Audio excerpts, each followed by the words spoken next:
Think about everything you learned in history class. Ancient Egypt, the pyramids, Mesopotamia, the Roman Empire, maybe some Greek philosophers if your teacher was feeling ambitious. Here is the thing though, modern humans, people who look exactly like you and me, have existed for over 300,000 years. But everything we call history, everything in those textbooks, only covers the last 5,000 years. That's less than 2% of our story. So where's the other 98%? What were humans doing for those missing 295,000 years? The answer is gonna sound crazy. We don't really know. Not in the way we know about Julius Caesar or Cleopatra. There are no written records because writing hadn't been invented yet. No kingdoms to study because kingdoms didn't exist. No cities because nobody had built them. For most of human existence, we left almost nothing behind except some tools, some bones, and mysteries carved into cave walls that we're still trying to decode. This isn't ancient history. This is something deeper, something stranger.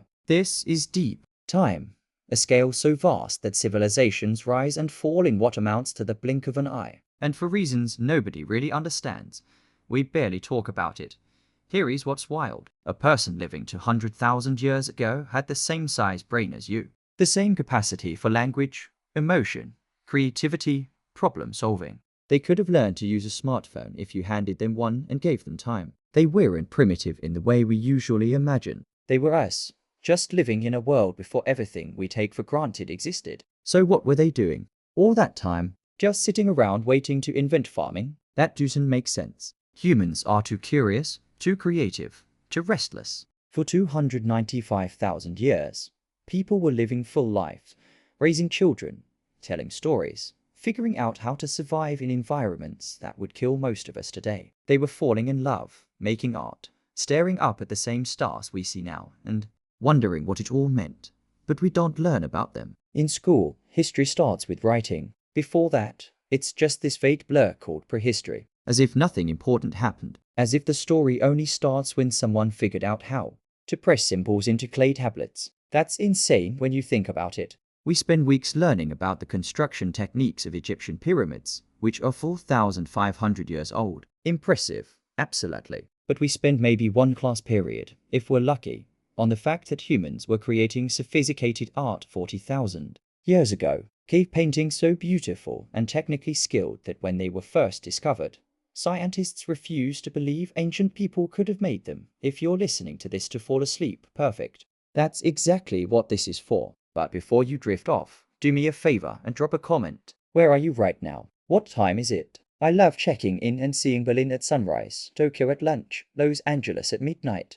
All of us connected across time zones, learning about people who lived across eons, because that's what this is really about: connection. The people we're gonna talk about, they're not aliens. They're not some separate species. They're our great-great-great-grandparents repeated about 10,000 times. And they did things that should be impossible. They crossed oceans without modern boats. They survived ice ages that turned most of Europe into an Arctic wasteland. They developed technologies we still don't fully understand. There's evidence they were performing complex surgical procedures 15,000 years ago. Evidence of long-distance trade networks spanning thousands of miles. Evidence of astronomical knowledge, mathematical concepts, sophisticated social structures.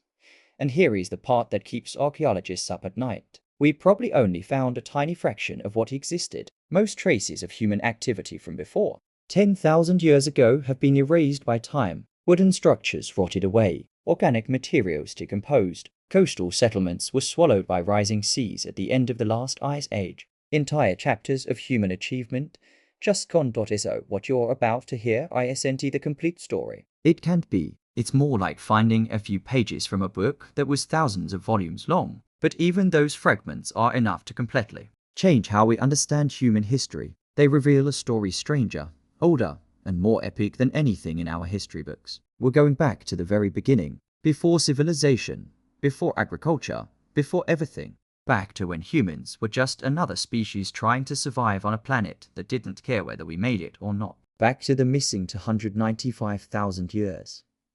This is the story we forgot. The story of what humans did before history began. Who were we? The first anatomically modern humans picture someone who looks exactly like you. Same height range, same basic body proportion. Need to stop here. This script is extremely long, over 20,000 words, and rewriting the entire document would take an enormous amount of time and space.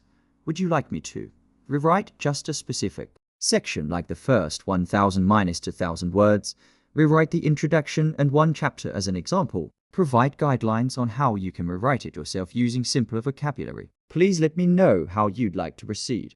I'll rewrite the full script in simple, clear English for a 5th grade student, keeping the same tone, style, and format, with intentional grammar and spelling mistakes. Think about everything you learned in history class. Ancient Egypt, the pyramids, Mesopotamia, the Roman Empire, maybe some Greek philosophers if your teacher was feeling ambitious. Here is the thing though, modern humans, people who look exactly like you and me, have existed for over 300,000 years. But everything we call history, everything in those textbooks, only covers the last 5,000 years. That's less than 2% of our story. So where's the other 98%? What were humans doing for those missing 295,000 years? The answer is gonna sound crazy. We don't really know. Not in the way we know about Julius Caesar or Cleopatra. There are no written records because writing hadn't been invented yet. No kingdoms to study because kingdoms didn't exist. No cities because nobody had built them. For most of human existence, we left almost nothing behind except some tools, some bones, and mysteries carved into cave walls that we're still trying to decode. This isn't ancient history. This is something deeper, something stranger. This is deep time, a scale so vast that civilizations rise and fall in what amounts to the blink of an eye. And for reasons nobody really understands, we barely talk about it. Here is what's wild. A person living 200,000 years ago had the same size brain as you. The same capacity for language, emotion, creativity, problem solving. They could have learned to use a smartphone if you handed them one and gave them time. They weren't primitive in the way we usually imagine. They were us, just living in a world before everything we take for granted existed. So what were they doing? All that time, just sitting around waiting to invent farming? That doesn't make sense. Humans are too curious, too creative, too restless. For 295,000 years, people were living full lives, raising children, telling stories, figuring out how to survive in environments that would kill most of us today. They were falling in love, making art, staring up at the same stars we see now, and wondering what it all meant. But we don't learn about them. In school, history starts with writing. Before that, it's just this vague blur called prehistory. As if nothing important happened. As if the story only starts when someone figured out how to press symbols into clay tablets. That's insane when you think about it. We spend weeks learning about the construction techniques of Egyptian pyramids, which are 4,500 years old. Impressive, absolutely. But we spend maybe one class period, if we're lucky, on the fact that humans were creating sophisticated art 40,000 years ago. Cave paintings so beautiful and technically skilled that when they were first discovered, scientists refused to believe ancient people could have made them. If you're listening to this to fall asleep, perfect. That's exactly what this is for. But before you drift off, do me a favor and drop a comment. Where are you right now? What time is it? I love checking in and seeing Berlin at sunrise, Tokyo at lunch, Los Angeles at midnight.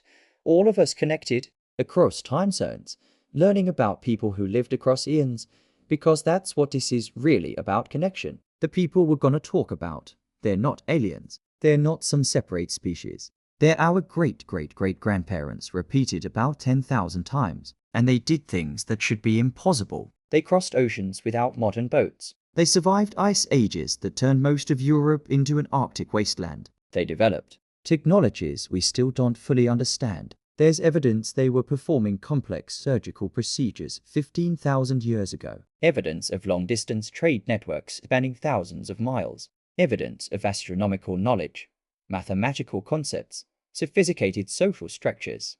And here is the part that keeps archaeologists up at night. We probably only found a tiny fraction of what existed. Most traces of human activity from before 10,000 years ago have been erased by time. Wooden structures rotted away. Organic materials decomposed. Coastal settlements were swallowed by rising seas at the end of the last ice age. Entire chapters of human achievement just gone. So what you're about to hear isn't the complete story. It can't be. It's more like finding a few pages from a book that was thousands of volumes long. But even those fragments are enough to completely change how we understand human history. They reveal a story stranger, older, and more epic than anything in our history books.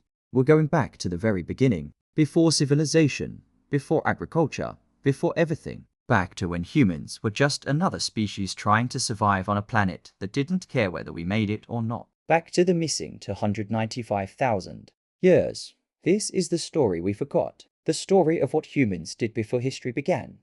Who were we? The first anatomically modern humans picture someone who looks exactly like you. Same height range, same basic body shapes, same skull shape. Put them in modern clothes, and they could walk down any street in the world without attracting a second glance. Now imagine that person lived 300,000 years ago in Africa, in a world with no cities, no farms, no metal, no writing, no civilization of any kind.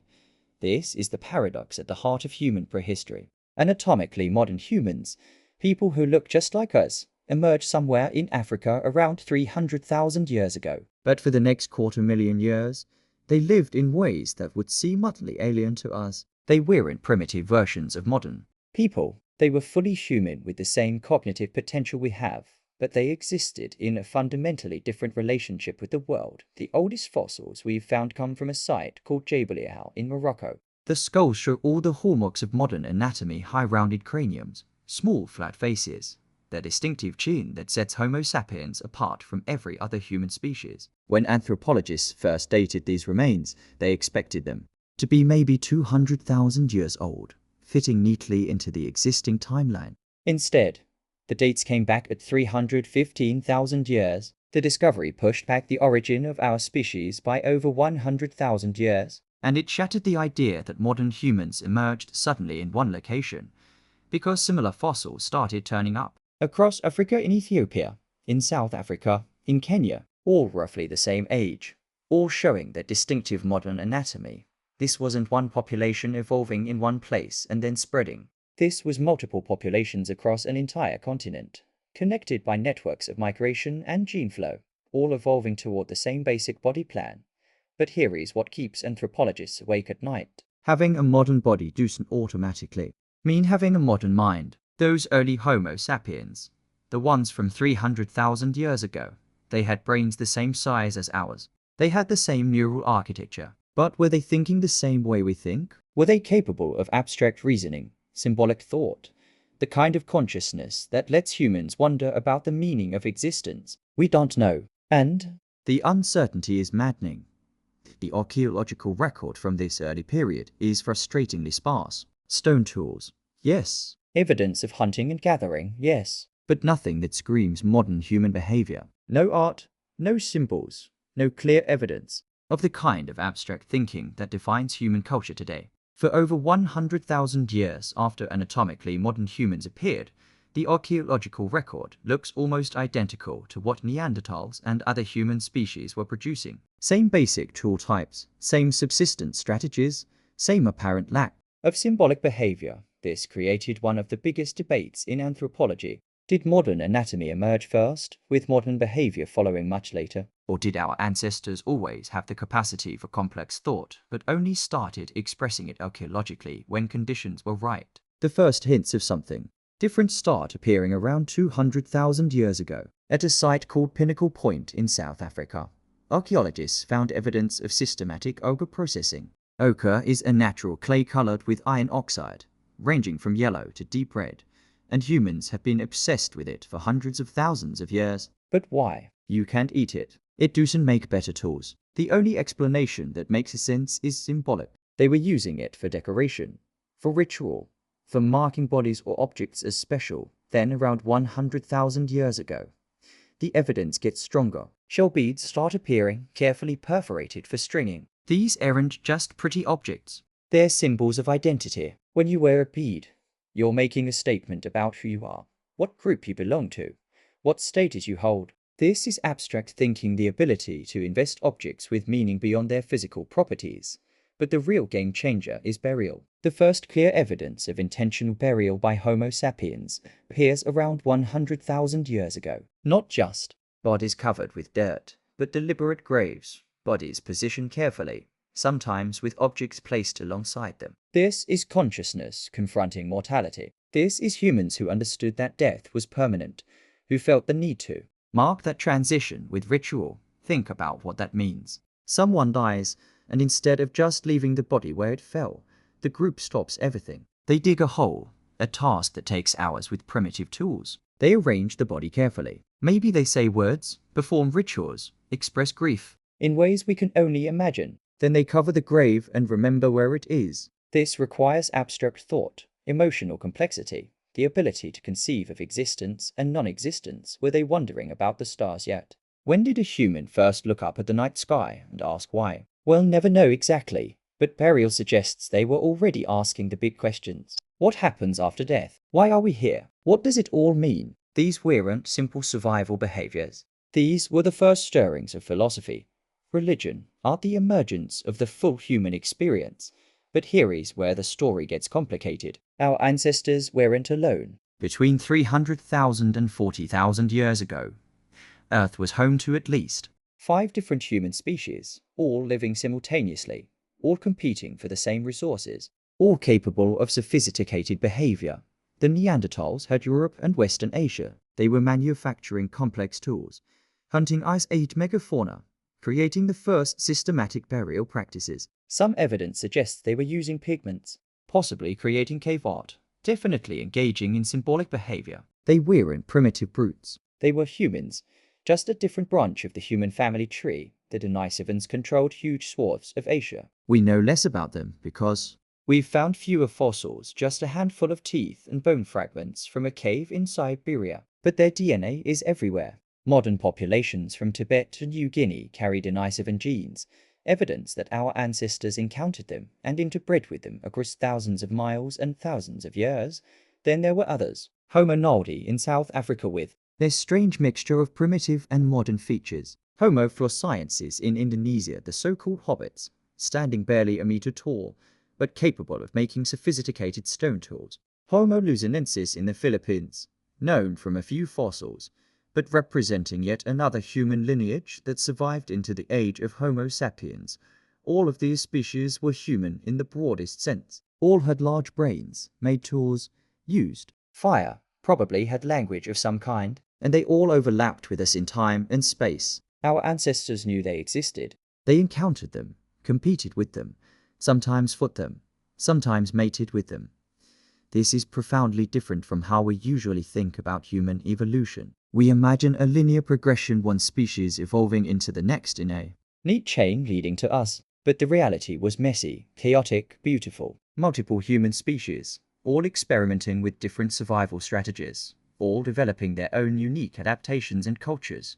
A question that haunts researchers is simple but unanswerable. What made Homo sapiens different? Why did we survive when all the others went extinct? Why are we the last human species standing? It wasn't intelligence. Neanderthals had bigger brains than we did. It wasn't tool-making ability. Other species created tools just as sophisticated as ours. It wasn't even symbolic thinking. The evidence suggests multiple human species were capable of abstract thought. Maybe it was social organization. Some anthropologists think Homo sapiens developed larger, more flexible social networks, while Neanderthals lived in small bands of 30 or 40. Maybe our ancestors formed coalitions of hundreds, trading information and resources across vast distances. These networks would have provided resilience, allowing knowledge and innovations to spread rapidly. Or maybe it was language. Not just communication, which other species certainly had, but true syntactic language with infinite generative capacity, the ability to express abstract concepts, tell stories about the past and future, share complex information with precision. If our ancestors developed language even slightly more sophisticated than other species, that advantage would compound over time. Or maybe, and this is the humbling possibility, maybe it was just luck. Maybe we survived not because we were superior, but because we happened to be in the right places when climate disasters hit, or because random chance favored our populations during critical bottlenecks. The fossil record is full of species that were wildly successful until they weren't. Dominance guarantees nothing.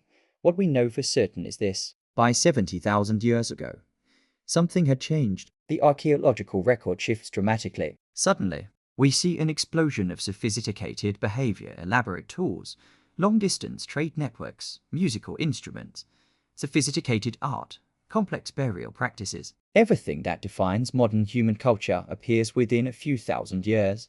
Anthropologists call this the cognitive revolution, though the name is misleading. It wasn't that human cognition suddenly improved. The hardware was already there, had been there for hundreds of thousands of years. Instead, something unlocked. The software. Maybe language reached a critical threshold of complexity. Maybe population density increased enough that innovations could spread and accumulate. Maybe a genetic mutation affected brain development in subtle but important ways. Or maybe nothing changed at all. Maybe the capacity was always there, waiting. And we only see it archaeologically when population sizes and preservation conditions finally made it visible. The absence of evidence, after all, is not evidence of absence. By 60,000 years ago, our ancestors were ready. They had the bodies, the brains, the social systems, and the technologies to do something no human species had done before. They were about to leave Africa and conquer the entire planet. But the world they were walking into wasn't empty. It was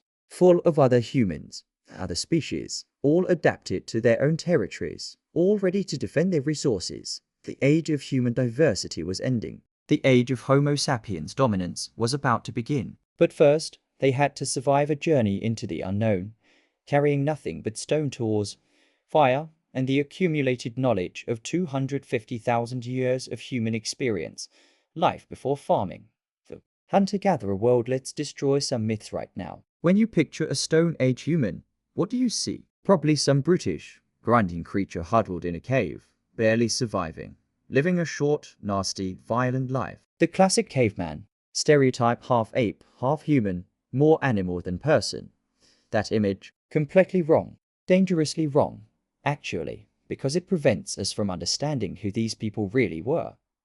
The humans living 50,000 years ago weren't primitive versions of us. They were us. Same brain capacity, same cognitive abilities, same emotional complexity. Drop a baby from that era into a modern family, and they'd grow up indistinguishable from anyone else. They'd learn to read, use smartphones, understand calculus. The hardware was identical. Only the software, the accumulated cultural knowledge was different. But here is what really matters. In many ways, they were better adapted to their world than we are to ours. They possessed knowledge systems so sophisticated, so finely tuned to their environments, that modern scientists spend careers trying to reconstruct tiny fragments of what every hunter-gatherer child learned before adolescence. So what was daily life actually like for your ancestors 50,000 years ago? Let's walk through a typical day, not speculation, but based on decades of archaeological evidence and careful observation of the few remaining hunter-gatherer societies that survived into the modern era.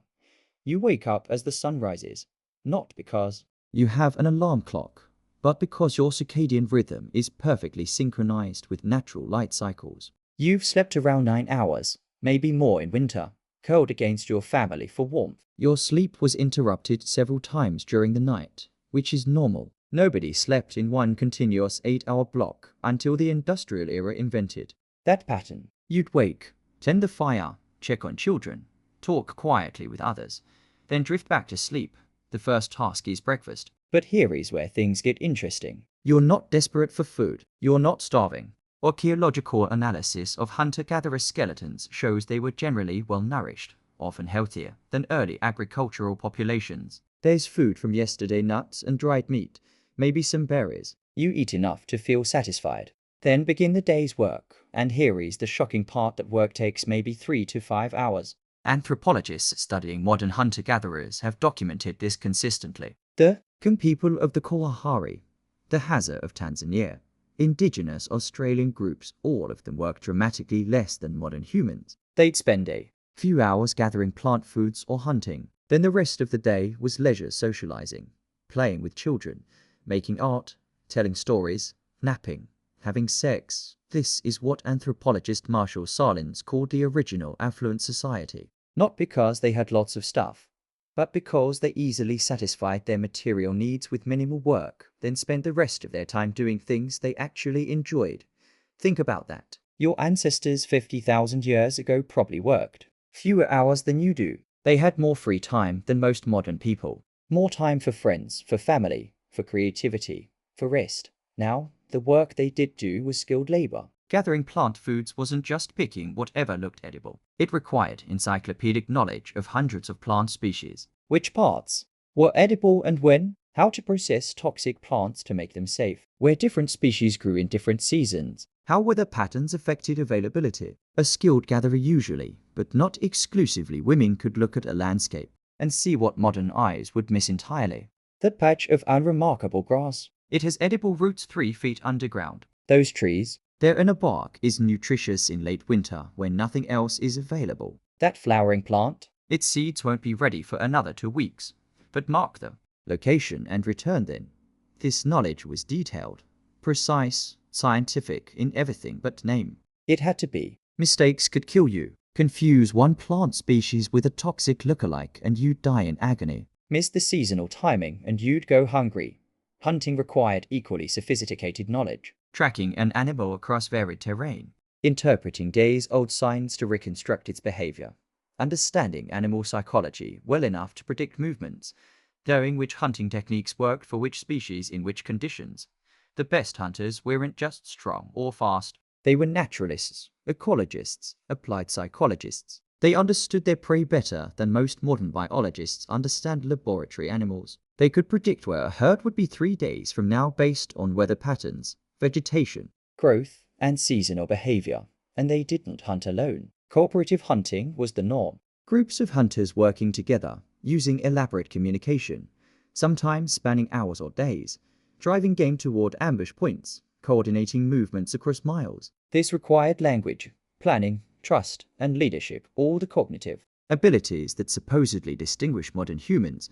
But what about their health? Here is where the evidence gets really interesting. Agricultural humans were, on average, healthier than their farming descendants. Skeletons don't lie. Hunter-gatherer remains show less tooth decay, less bone disease, better overall nutrition than early farmers. They were taller too. Average height dropped significantly when humans adopted agriculture, then didn't recover until the 20th century. Your Paleolithic ancestors were likely taller than your grandparents, possibly taller than you.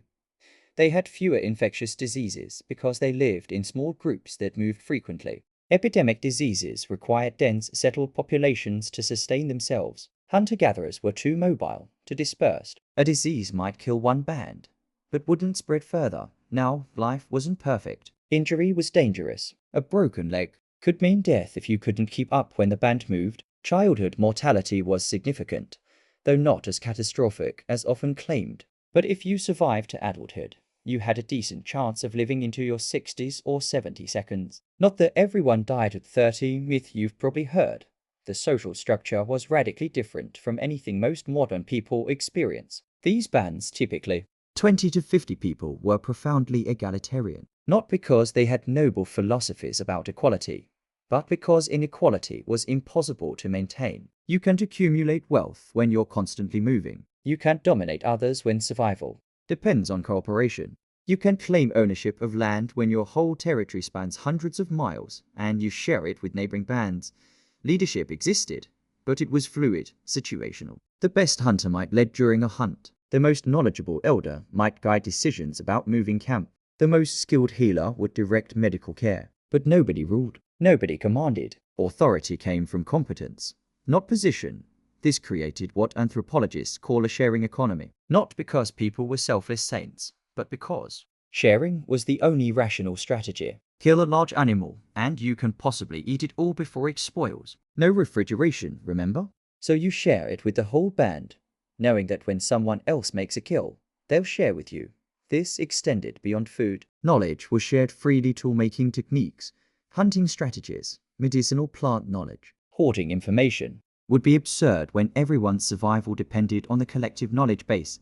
Children grew up in this communal environment. They weren't raised by just their parents, but by the entire band. Multiple adults caring for them, teaching them, protecting them. This is called alloparenting, and it's probably the ancestral human condition. The isolated nuclear family is the weird modern innovation, not the communal child rearing of our ancestors.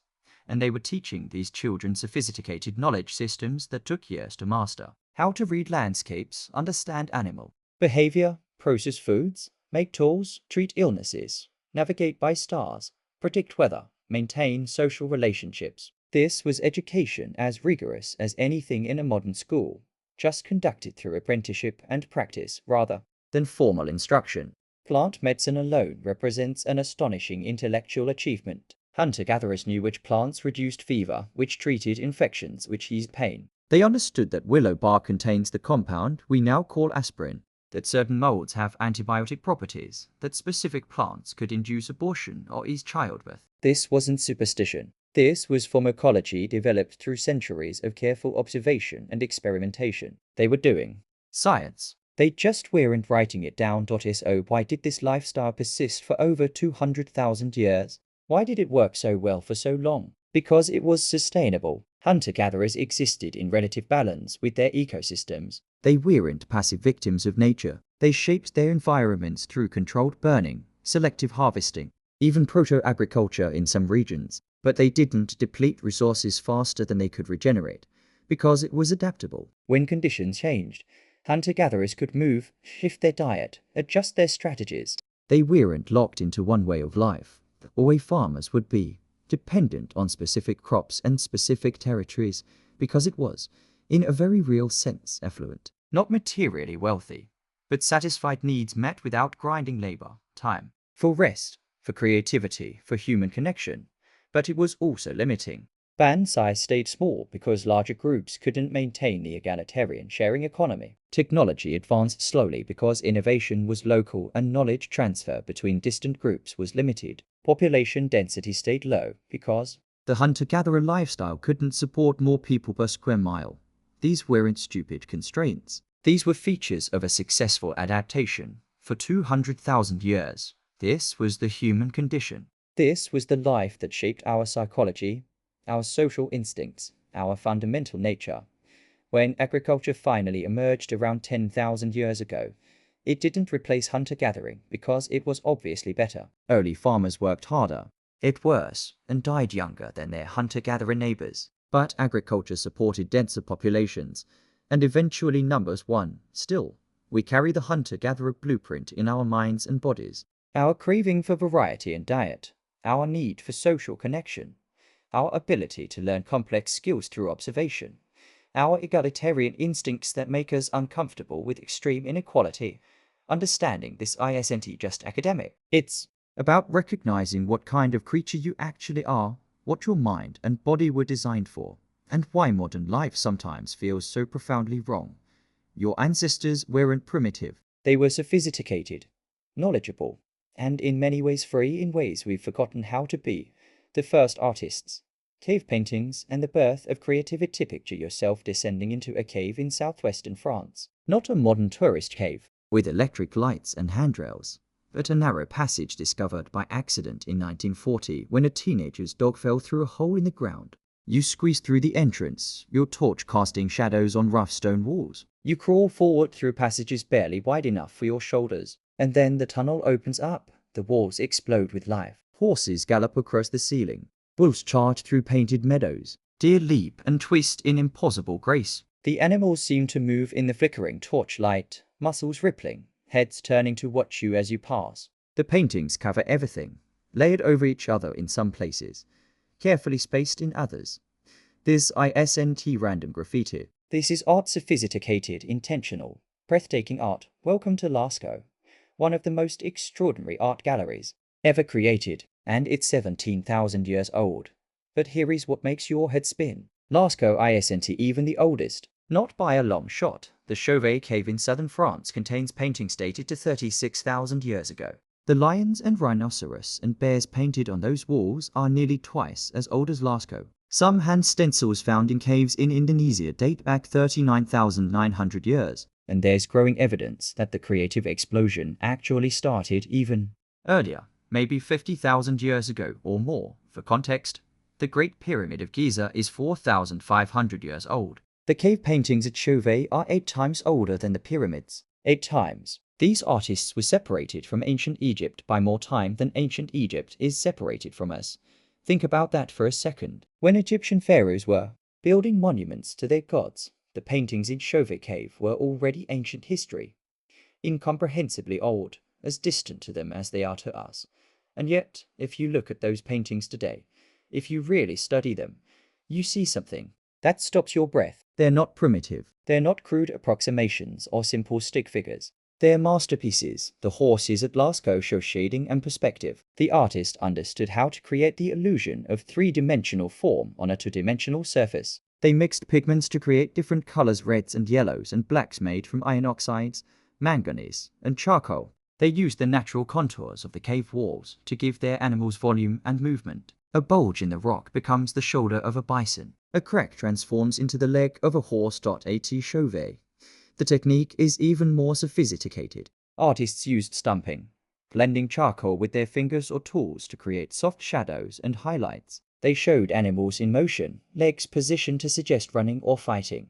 They understood overlapping, painting one animal behind another to create depth. These weren't lucky accidents. This was technique skill developed over years, maybe decades, passed down from master to apprentice across generations. The aurochs, bulls at Altamira in Spain, painted around 14,000 years ago, used the ceiling's natural bumps and hollows so effectively that the animals seemed to breathe. Stand beneath them with a flickering lamp, the way the original artist did, and the paintings come alive. The cattle shift and move. The effect is so powerful that when the paintings were first discovered in 1879, scientists refused to believe they were genuine. Nothing that old could be that good, except it was.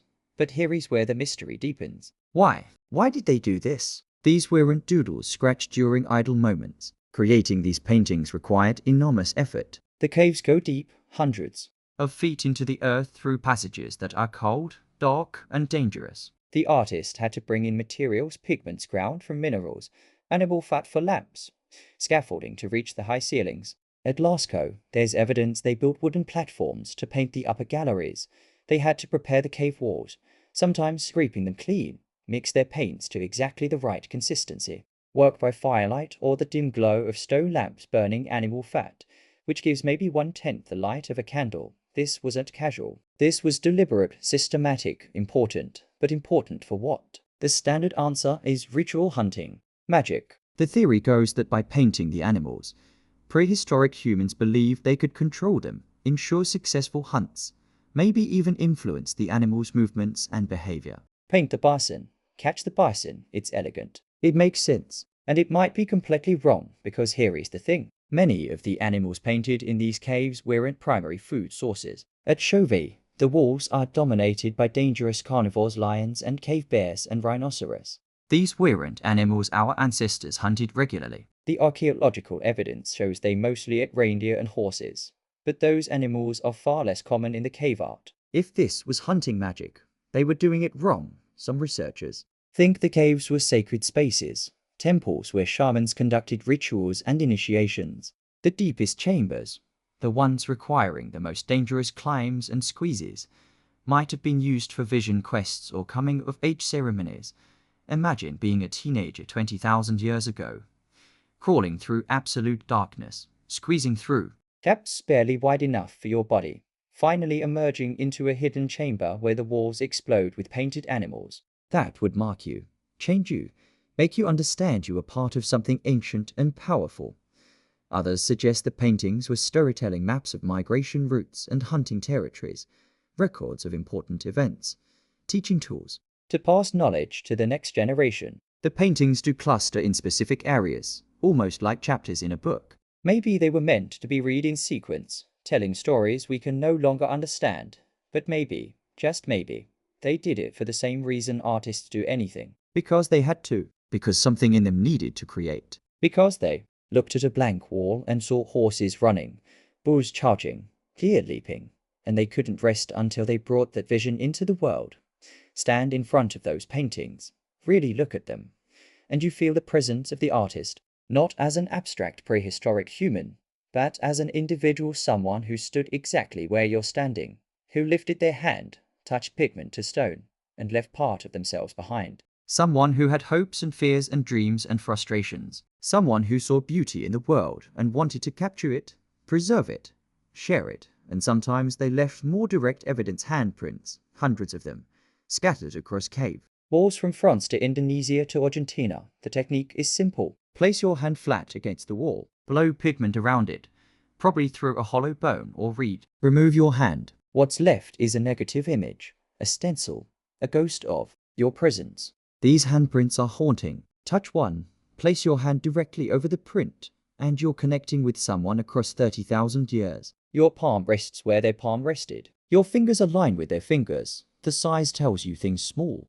Hands, probably women or adolescents. Some prints show missing fingers, possibly from frostbite or ritual amputation. One cave in Argentina has the handprints of an adult and a child side by side, as if a parent and child stood together to mark their presence. They're saying something. These handprints. Maybe just I was here, the simplest, most human impulse imaginable. The same reason people carve initials in trees or write their names in wet concrete. The desire to leave a mark, to be remembered, to matter.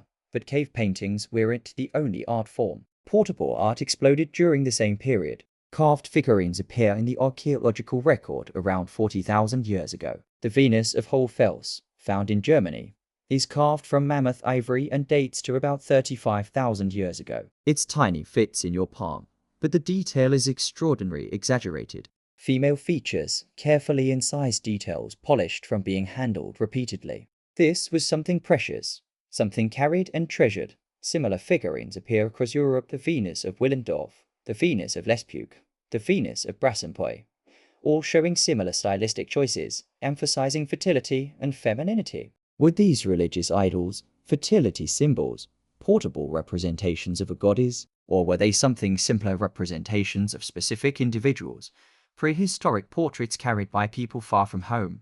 Tools became art, too. Spear points carefully napped not just for function, but for beauty. Bone needles decorated with geometric patterns. Pendants carved from shells and teeth. Someone spent hours creating decorative beading on a leather pouch that would last maybe a few years before wearing out. That's not survival. That's aesthetics. That's caring about beauty even when life is hard.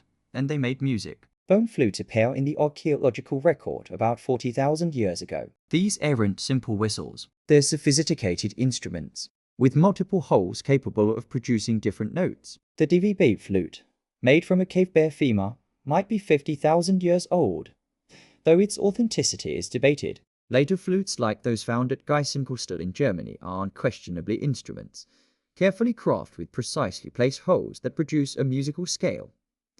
Imagine that sound: a flute carved from bird bone, played in a firelit cave 35,000 years ago. What songs did they play? Lullabies, hunting songs, mourning songs for the dead. The music is gone, lost forever. But the instruments remain, silent testimony that our ancestors didn't just survive. They sang, they probably danced. 2. Some cave paintings seem to show figures in motion, possibly dances.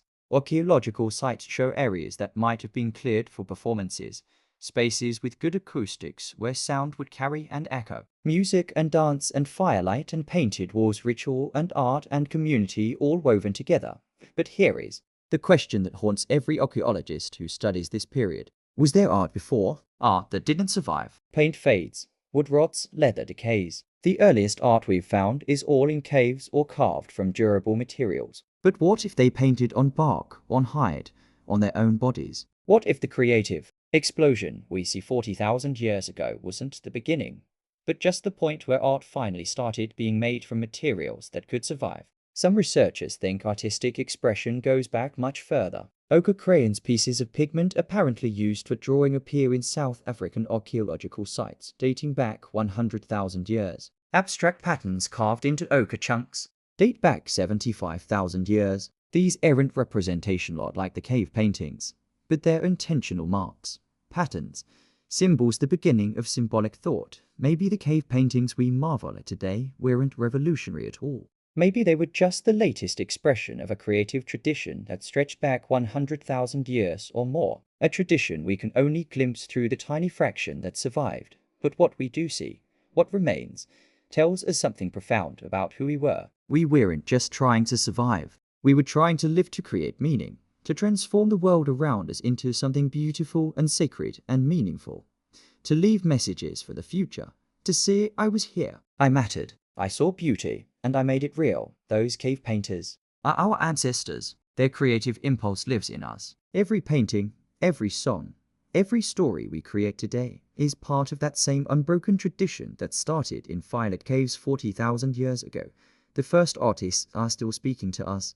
still showing us who we are, still reminding us that being human means more than just surviving. It means creating, expressing, connecting across time and space through the universal language of art.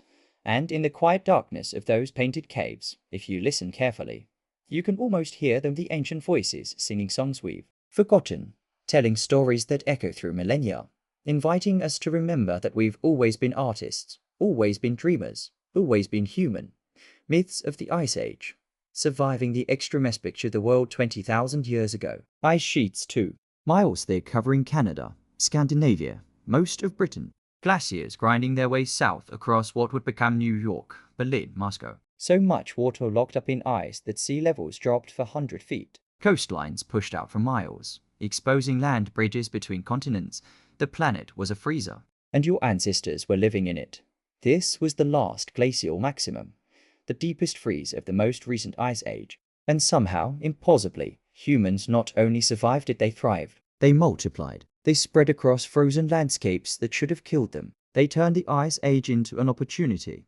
But here is what most people don't understand about the ice age. It wasn't one long freeze. It was a series of climate swings that lasted over 100,000 years, periods of intense cold punctuated by brief warming phases, then plunging back into glaciation. The climate was unstable, unpredictable, capable of shifting dramatically within a single generation. Your ancestors had to adapt to this chaos, and they did it through innovation that would make modern engineers jealous. Start with the most basic problem: staying warm. When temperatures plunge below freezing for months at a time, exposure kills you in hours. Your ancestors couldn't just huddle around fires and hope for the best. They needed technology.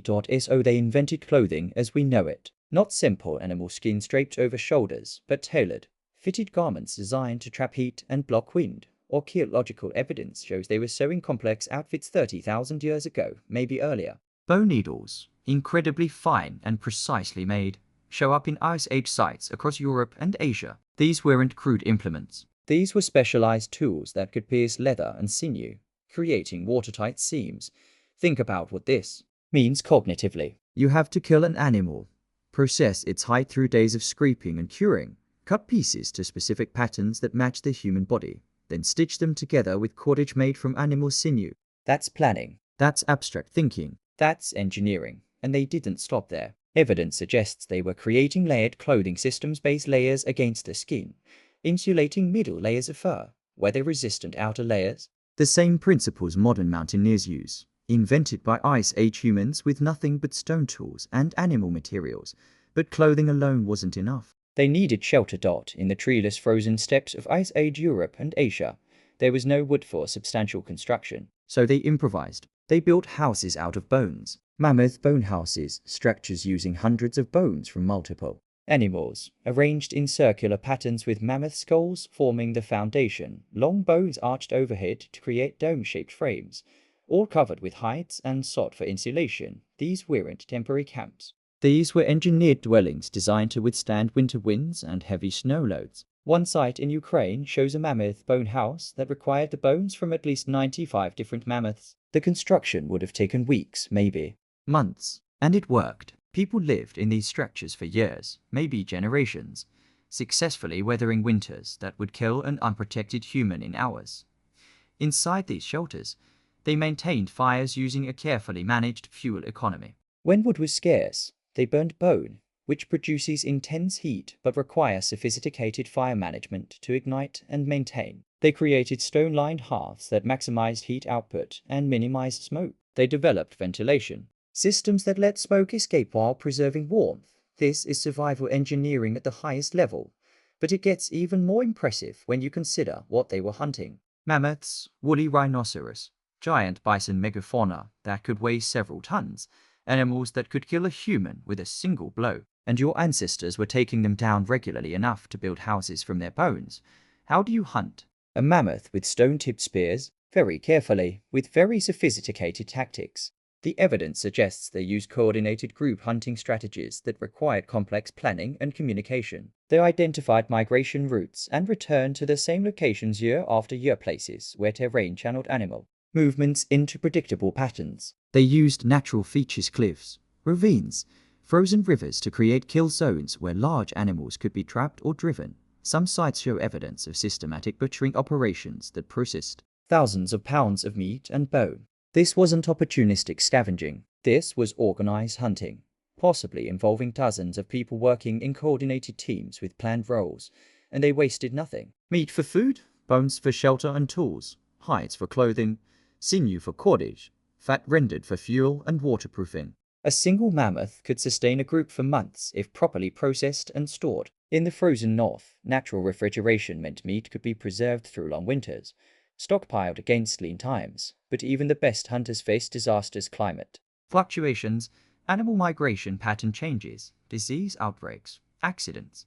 During the Ice Age, human populations experienced multiple bottlenecks, periods when total numbers crashed to frighteningly low levels.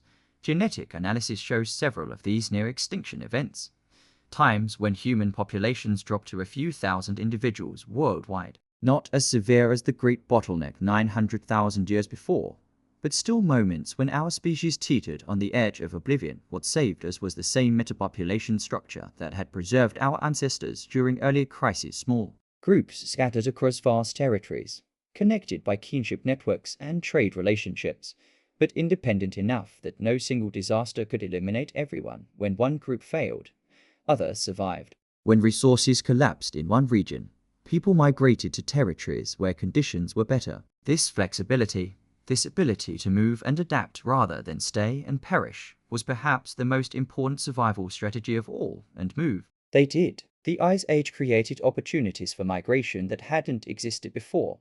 Lowered sea levels exposed land bridges between continents. The Bering Land Bridge connected Asia and North America, a 1,000-mile-wide corridor of frozen grassland that allowed humans and animals to walk between continents. The Sunda Shelf connected Southeast Asian mainland with Indonesia, creating a vast peninsula where islands now exist. Bass Strait linked Australia and Tasmania. Britain was attached to continental Europe. These land bridges weren't just narrow crossings. They were extensive territories with their own ecosystems and resources, and humans exploited them brilliantly, following animal migrations across continental boundaries, establishing trade networks that stretched thousands of miles, sharing technologies and knowledge across populations that would eventually be separated by rising seas. Coastal routes also became crucial. As ice locked up water, exposed coastlines provided resource-rich corridors for human migration. Shellfish, seabirds, marine mammals all concentrated in coastal zones that humans could exploit with relatively simple technologies. Evidence suggests some populations became specialized coastal dwellers, developing boats and fishing technologies that allowed them to follow coastlines around entire continents. This might explain how humans reached Australia at least 50,000 years ago, a journey that would have required crossing significant stretches of open water even when sea levels were low. The Ice Age was shaping human destiny through climate as a constant, relentless force. But it wasn't just making things harder. It was also creating opportunities, opening new territories, concentrating resources in refugia where humans could thrive.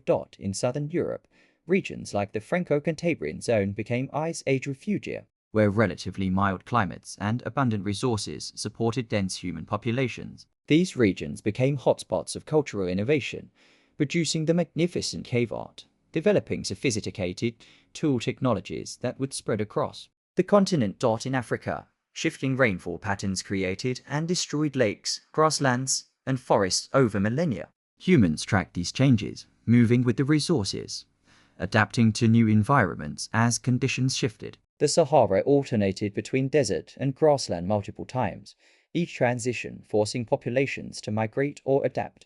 Asia's diverse geography created dozens of isolated regions where populations developed unique survival strategies. High-altitude groups in Tibet and the Himalayas adapted to thin air and extreme cold. Steppe populations followed vast herds across grasslands. Forest dwellers developed technologies for exploiting dense woodland resources, and through it all, the climate kept changing: temperatures fluctuating, ice advancing and retreating, sea levels rising and falling. Your ancestors lived through climate changes more dramatic than anything modern civilization has experienced. Changes that destroyed ecosystems and created new ones, that forced entire populations to move or perish. They survived through intelligence, cooperation, and technological innovation. through social systems that maintain knowledge across generations, through trade networks that shared resources and information, through cultural adaptations that let them thrive in environments that should have been impossible for a tropical ape to inhabit.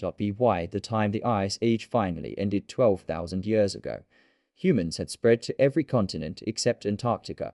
They had developed technologies and survival strategies that would form the foundation for agriculture, civilization, everything that came after. But they were still hunter-gatherers, still living in small groups, still following the ancient patterns that had sustained humanity for hundreds of thousands of years.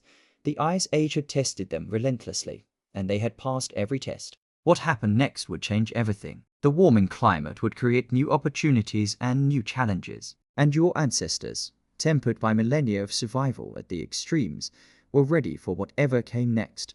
The Great Migrations.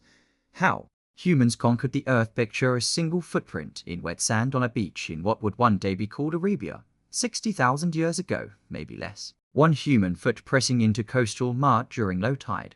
Behind that person, Africa. Ahead, literally the entire rest of the world empty, waiting. That footprint, long since washed away, marked the beginning of the greatest migration in Earth's history. Not the first time humans left Africa, actually. There had been earlier attempts, earlier waves. Homo erectus had made it to Asia nearly 2 million years before. Other archaic humans had ventured into the Levant, established populations, then vanished when the climate shifted. But this time was different. This time the migrants carried something their predecessors hadn't possessed: the full package of modern human cognition, enhanced by hundreds of thousands of years of natural selection, refined by the genetic bottleneck, sharpened by survival. In Africa's unpredictable environment, they weren't planning to conquer the world. They were probably just following game animals along the coast, maybe fleeing drought or conflict back home, perhaps simply curious about what lay beyond the horizon. But what they started would, within just 50,000 years, put human footprints on every continent except Antarctica, in every environment Earth had to offer, from Arctic ice to tropical rainforest, from mountain peaks to remote ocean islands. The speed of this expansion would have seemed impossible to earlier human species. Neanderthals had taken hundreds of thousands of years to spread across Europe and Western Asia. Denisovans had expanded through Eastern Asia over similar time scales. But modern humans, we went from a small population confined to Africa to a global species in what amounts to an evolutionary eye blink. The first route out was probably coastal, following the shoreline of the Arabian Peninsula, then along the coast of South Asia. This makes sense for a species that had evolved in Africa. Coastal environments offer reliable resources: shellfish, fish, seabirds, sea turtle eggs. You don't need to learn entirely new survival strategies when you're following a coastline. The beach in Yemen looks different from the beach in India, but the basic resource extraction techniques remain similar. But here is what's remarkable. These coastal migrants were moving fast, maybe 5 to 10 kilometers per generation. Doesn't sound like much, right? But compound that over 1,000 generations and you've circumnavigated half the planet. Genetic evidence suggests the descendants of those first migrants reached Australia within about 5,000 years of leaving Africa. Australia. Think about that for a moment. To reach Australia 65,000 years ago required crossing open ocean, not just paddling across a narrow strait, but making multiple sea crossings, some of them over 90 kilometers of open water, out of sight of land, navigating by stars, currents, bird flight patterns, whatever environmental cues they could read. This wasn't accidental.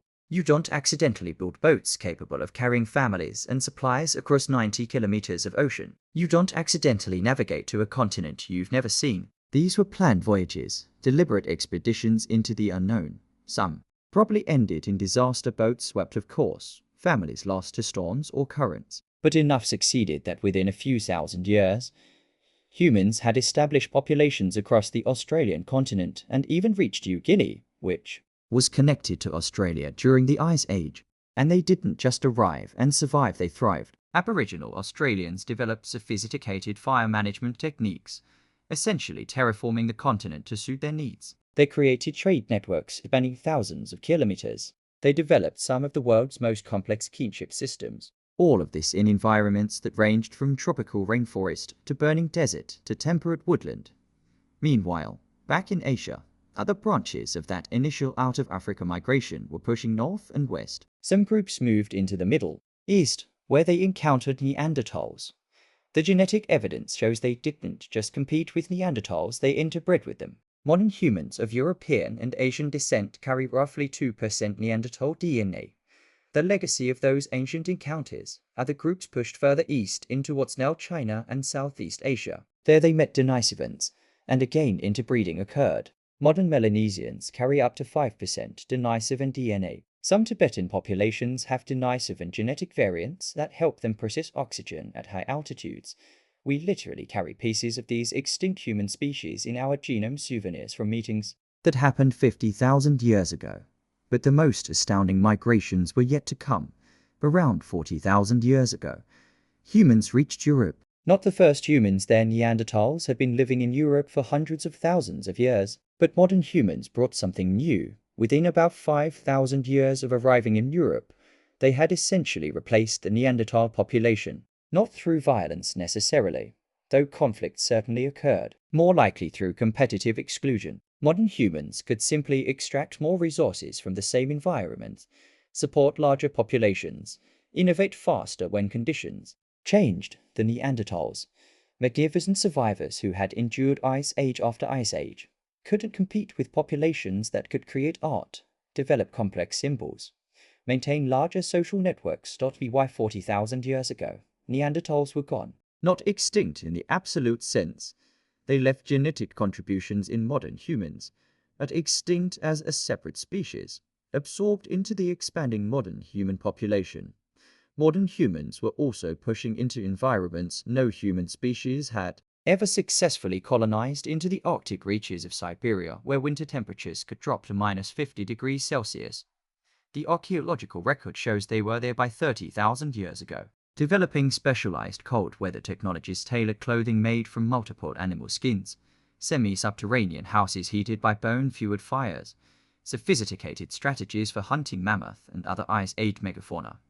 These weren't primitive people barely surviving in harsh conditions. They were creating art, burying their dead with elaborate grave goods, manufacturing complex tools from mammoth ivory and bone living. Not just surviving in one of Earth's most challenging environments. And then came the really big journey, the peopling of the Americas. The details are still debated by archaeologists. For decades, the consensus was that humans first entered the Americas around 13,000 years ago, crossing a land bridge called Beringia that connected Siberia to Alaska during the last ice age, walking through an ice-free corridor between massive glaciers, then spreading rapidly down through North and South America. But recent discoveries have complicated this neat story. Archaeological sites in both North and South America are pushing the dates back maybe 15,000 years ago, maybe 20,000. Some controversial sites suggest even earlier dates, though these remain hotly debated, and the route is being reconsidered. Maybe instead of walking through an ice corridor, the first Americans traveled by boat along the Pacific coast, island hopping down from Alaska to Chile. What's certain is that once humans reached the Americas, they spread with astounding speed. By 14,000 years ago, they had reached the southern tip of South America. That's roughly 15,000 kilometers from the Bering Strait in maybe 5,000 years or less. Along the way, they adapted to every environment the Americas offered: Arctic tundra, temperate forests, Great Plains grasslands, Amazonian rainforest, Andean highlands, Patagonian steppes. Each environment required new strategies, new technologies, new knowledge. How to hunt bison on the plains, how to grow manioc in tropical forests, how to extract resources from the ocean along thousands of kilometers of coastline. And they figured it all out fast enough that within a few thousand years, complex societies were emerging across both continents. But perhaps the most impressive maritime achievements were still to come. Around 3,500 years ago, humans began colonizing the remote Pacific islands. Not the near islands, those had been reached tens of thousands of years earlier, but the really remote ones. Hawaii, Easter Island, New Zealand islands separated by thousands of kilometers of open ocean. These weren't accidental discoveries. You don't accidentally sail for 1,000 kilometers to Hawaii. These were deliberate voyages of exploration and colonization. Polynesians developed sophisticated double-hulled canoes capable of carrying families, livestock, and plants across vast ocean distances.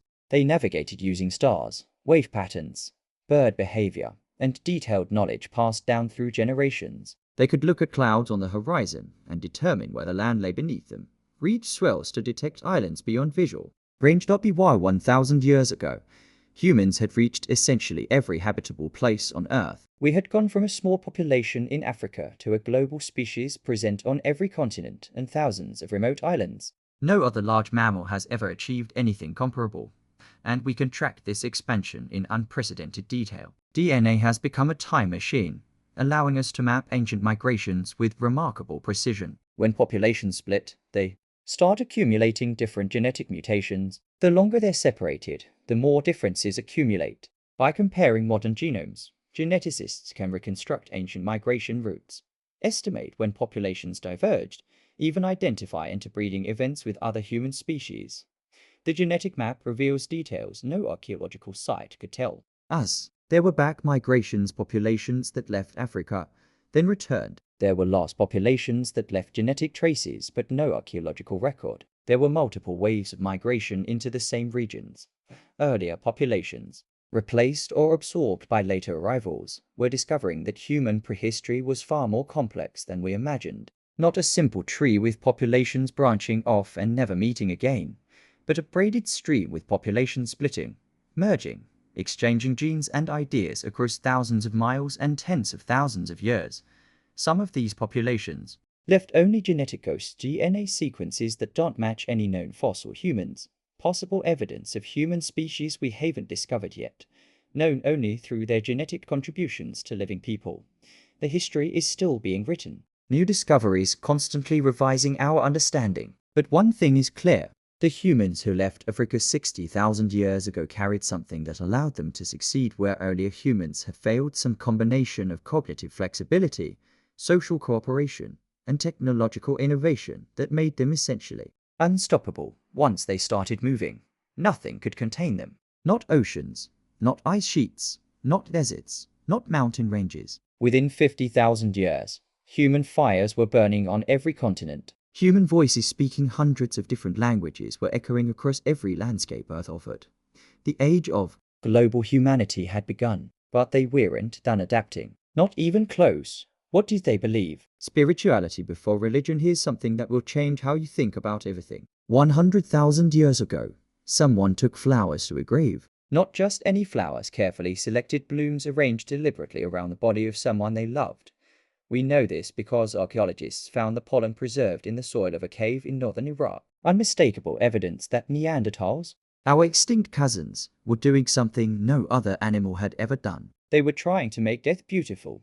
Think about what that means. Not just that they grieved, lots of animals grieve. Not just that they buried their dead, that's impressive enough, but that they wanted the grave to be special. That they thought placing flowers there would somehow matter. This wasn't survival. This wasn't adaptation or natural selection. This was something else entirely. This was the birth of spirituality, and it happened tens of thousands of years before. The first churches, the first temples, the first priests or prophets or holy books. Before anyone had written down a single prayer or commandment or creation myth, our ancestors were already grappling with the biggest questions of existence. What happens when we die? Does consciousness continue? Is there meaning beyond survival and reproduction? They didn't have answers, but they had flowers. The oldest deliberate human burial we found dates back about 130,000 years, a cave in Israel. Two bodies laid out with care, not just tossed in a pit or left where they fell, but positioned intentionally. Hands arranged, bodies oriented in a specific direction. Why? What were they thinking as they placed those bodies? Were they worried about the journey ahead for the deceased, trying to help them find their way to some imagined afterlife? Or were they just trying to hold on to their loved ones for a few more hours before the earth took them forever? We'll never know for certain, but we can make some educated guesses based on what hunter-gatherers believed in more recent times, and based on the archaeological evidence that keeps accumulating from sites across the world. And what that evidence suggests is absolutely fascinating. Red ochre, it shows up in graves everywhere. This iron-rich mineral that produces brilliant red pigment, sprinkled over bodies, rubbed into skin before burial, sometimes packed around the deceased in quantities That must have required tremendous effort to gather and process. It appears in Neanderthal graves. It appears in early modern human burials. It shows up in sites across Africa, Europe, and Asia, spanning hundreds of thousands of years. This wasn't random. This was ritual. But what did it mean? Some anthropologists think red ochre symbolized blood life force, the vital energy that animated living beings. By covering the dead in red, maybe they were trying to maintain that connection, to keep the life force present, even after the body had stopped functioning. Others think it represented rebirth, the red of sunrise, the promise that death wasn't the end, but a transformation into something else. We don't know, but we know it mattered desperately to them. Then there are the grave goods. Tools buried with the dead. Weapons carefully crafted, points and blades placed within reach of hands that would never move again. Food offerings, animal bones showing cut marks, evidence that meat had been prepared and left for the deceased. Jewelry shells and carved stones and animal teeth strung on cords, decorations that took hours to make, buried where no living eyes would see them. This tells us something crucial. They believed the dead were going somewhere, that they would need things, that the journey didn't end with the last breath. But burial practices are just the surface layer. Beneath them lies something far stranger and more profound, a worldview so alien to modern thinking that most of us can barely wrap our minds around it. Our ancestors, for hundreds of thousands of years, lived in a world that was completely, utterly alive. Everything had a spirit, not metaphorically, not as some poetic way of appreciating nature, but as literal living consciousness inhabiting every aspect of the world around them. The rock wasn't just a rock. It was a being with its own awareness, its own intentions, its own power. The river wasn't just water flowing downhill. It was an entity that could be pleased or angered, that remembered and responded, that had relationships with the humans who depended on it. Animals weren't just meat on legs. They were people, different people wearing different forms, but people nonetheless, with languages of their own, societies of their own, knowledge and wisdom that humans could only access through proper respect and negotiation. This worldview, which anthropologists call animism, wasn't superstition or primitive confusion. It was a sophisticated philosophical framework that explained their entire reality. When you live as a hunter-gatherer, completely dependent on the natural world for every calorie of energy, every material for tools and shelter, every medicine that keeps your children alive, you develop an intimate relationship with that world. You notice patterns. You see how everything connects, how the behavior of birds can predict weather changes, how certain plants always grow near certain stones, how animal migrations follow rhythms that sync with star movements. You're not separate from nature, observing it from outside. You're embedded in it, one participant among many in an endlessly complex web of relationships.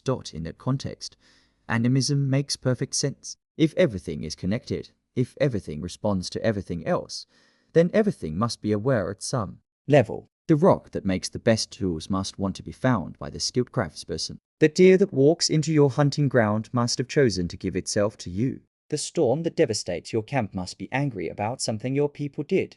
The world becomes a constant negotiation, a never-ending conversation between human consciousness and the thousands of other consciousness sharing the same landscape. And if everything has a spirit, then some humans must be better at communicating with those spirits than others. Enter the shamans. Evidence for shamanic practices goes back at least 40,000 years, probably much further. Cave paintings showing figures that are part human, part animal. Anthropologists call them human bodies with antlers or bird heads or lion faces. Beings that exist between categories, that can cross boundaries normal humans can't. These weren't just artistic imagination. These were representations of shamanic practitioners who had learned to transform themselves, to leave their human consciousness behind and enter the awareness of other beings. How did they do it? Part of it was intense training techniques passed down through generations for entering trance states, rhythmic drumming that could last for hours, dancing until exhaustion shut down normal consciousness, sensory deprivation in dark caves, exposure to extremes of heat or cold, fasting for days until hunger began producing hallucinations. But there was another tool too, one that appears in the archaeological and ethnographic record again and again: plant medicines. Hunter-gatherers knew their landscapes intimately. They knew which plants healed wounds and which plants killed, which berries provided calories and which berries produced visions. We have evidence that ancient humans were using psychoactive plants, For tens of thousands of years, ergot fungus on stored grains, psilocybin mushrooms from cow dung, datura and henbane, and dozens of other consciousness-altering plants that grew in specific locations, harvested at specific times, prepared according to careful protocols.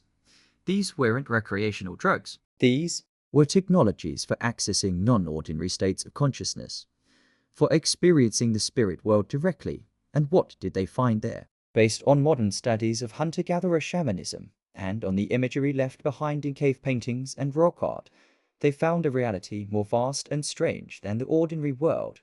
They encountered spirit beings, entities that shared knowledge, that showed them where to find game animals or medicinal plants. They experienced death and rebirth, their own consciousness dissolving and reforming in new configurations. They traveled to other realms, upper worlds of sky spirits and lower worlds of earth powers, returning with songs and stories and instructions for their people. Were these experiences real? That's the wrong question. They were real to the people having them, real enough to shape their societies, to guide their decisions, to give meaning to their existence in a harsh and often terrifying world. And then, 11,600 years ago, someone built something that shouldn't exist: Göbekli Tepe, on a hilltop in what's now Turkey. Massive stone pillars, some weighing 20 tons, carved with intricate reliefs of animals and abstract symbols, arranged in circular enclosures that took decades to construct. The oldest known monumental architecture on Earth, older than the pyramids by 7,000 years, older than Stonehenge by 6,000 years. Here is the thing that breaks every model we had for human development. The people who built Göbekli Tepe were hunter-gatherers, not farmers. Not settled villages with surplus grain and specialized labor. Nomadic people who still got their food from wild plants and animals, and yet they organized themselves to quarry, transport, and erect stones that required hundreds or thousands of person-hours. They carved sophisticated reliefs showing abstract concepts and symbolic thinking. They maintained the site for centuries, holding gatherings and ceremonies that must have drawn people from hundreds of miles around.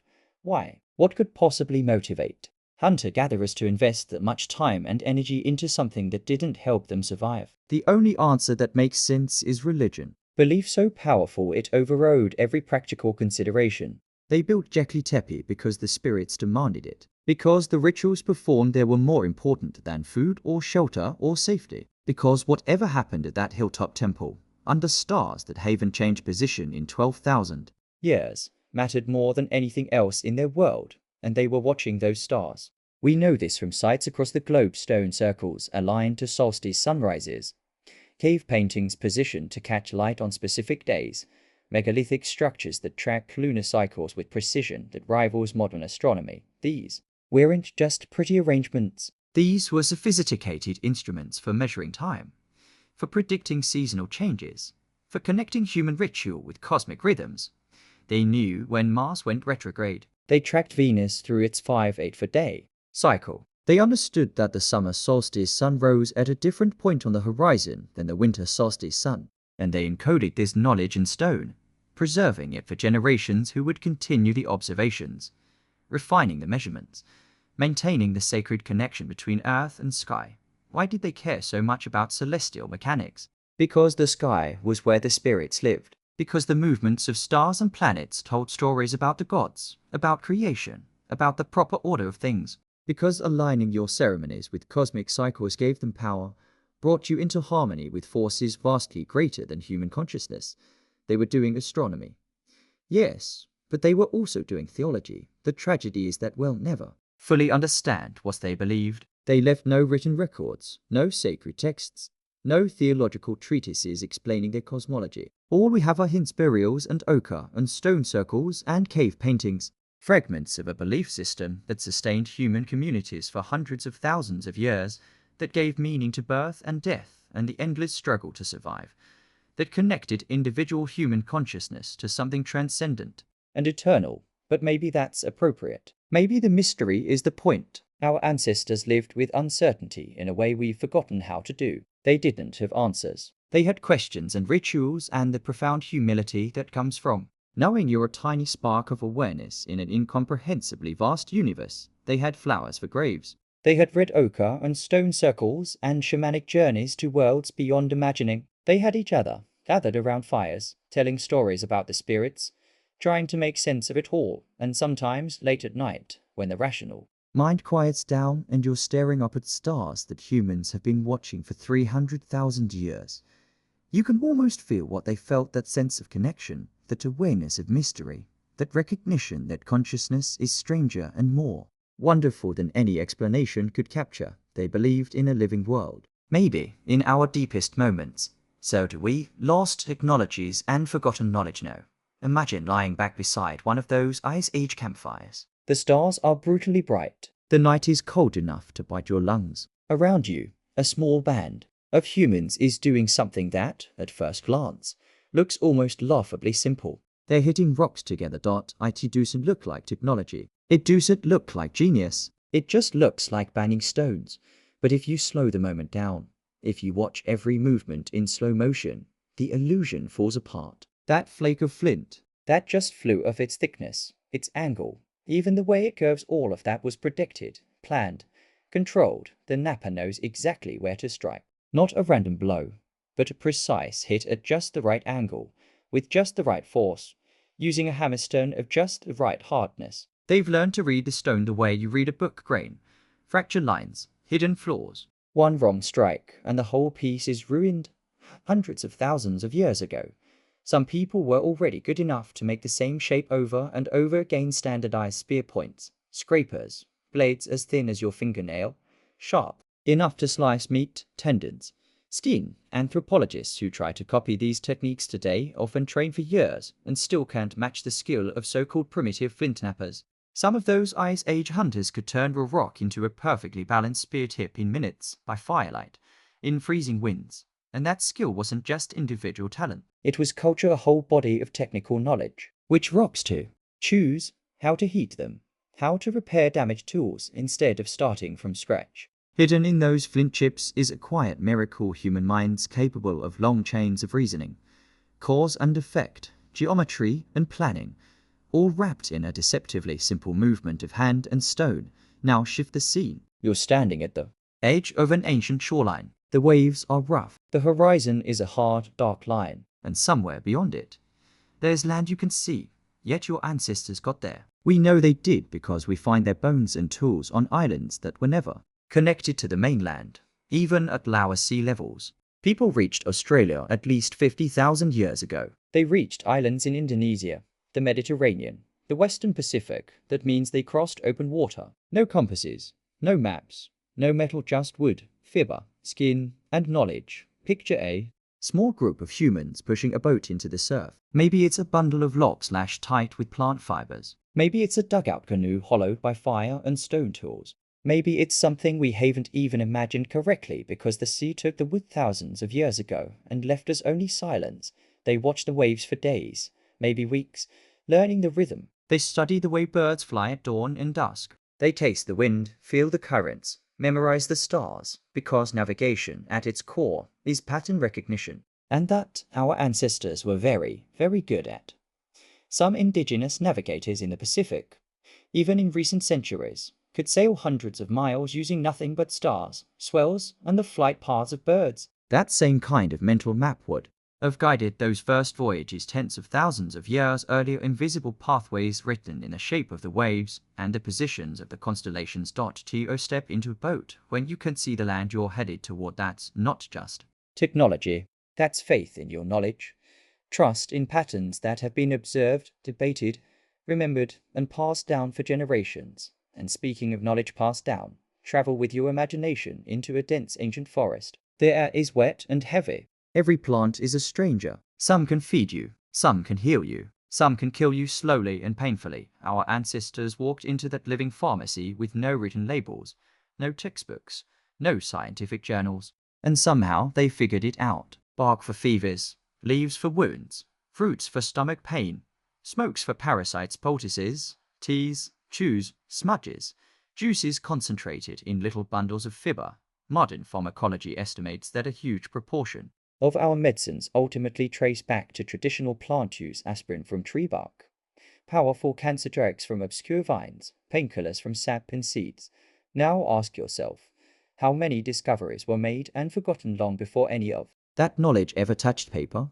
Trial and error sounds simple until you realize what it means. Someone experimented on themselves. Someone misjudged the dose and got sick. Someone changed the preparation method and discovered that boiling removes toxins or that mixing the plants cancels outside effects. Over tens of thousands of years, hunter-gatherer societies built immense, detailed pharmacopoeias lists of which plants to use, how to prepare them, which symptoms they treat, which plants you must never combine.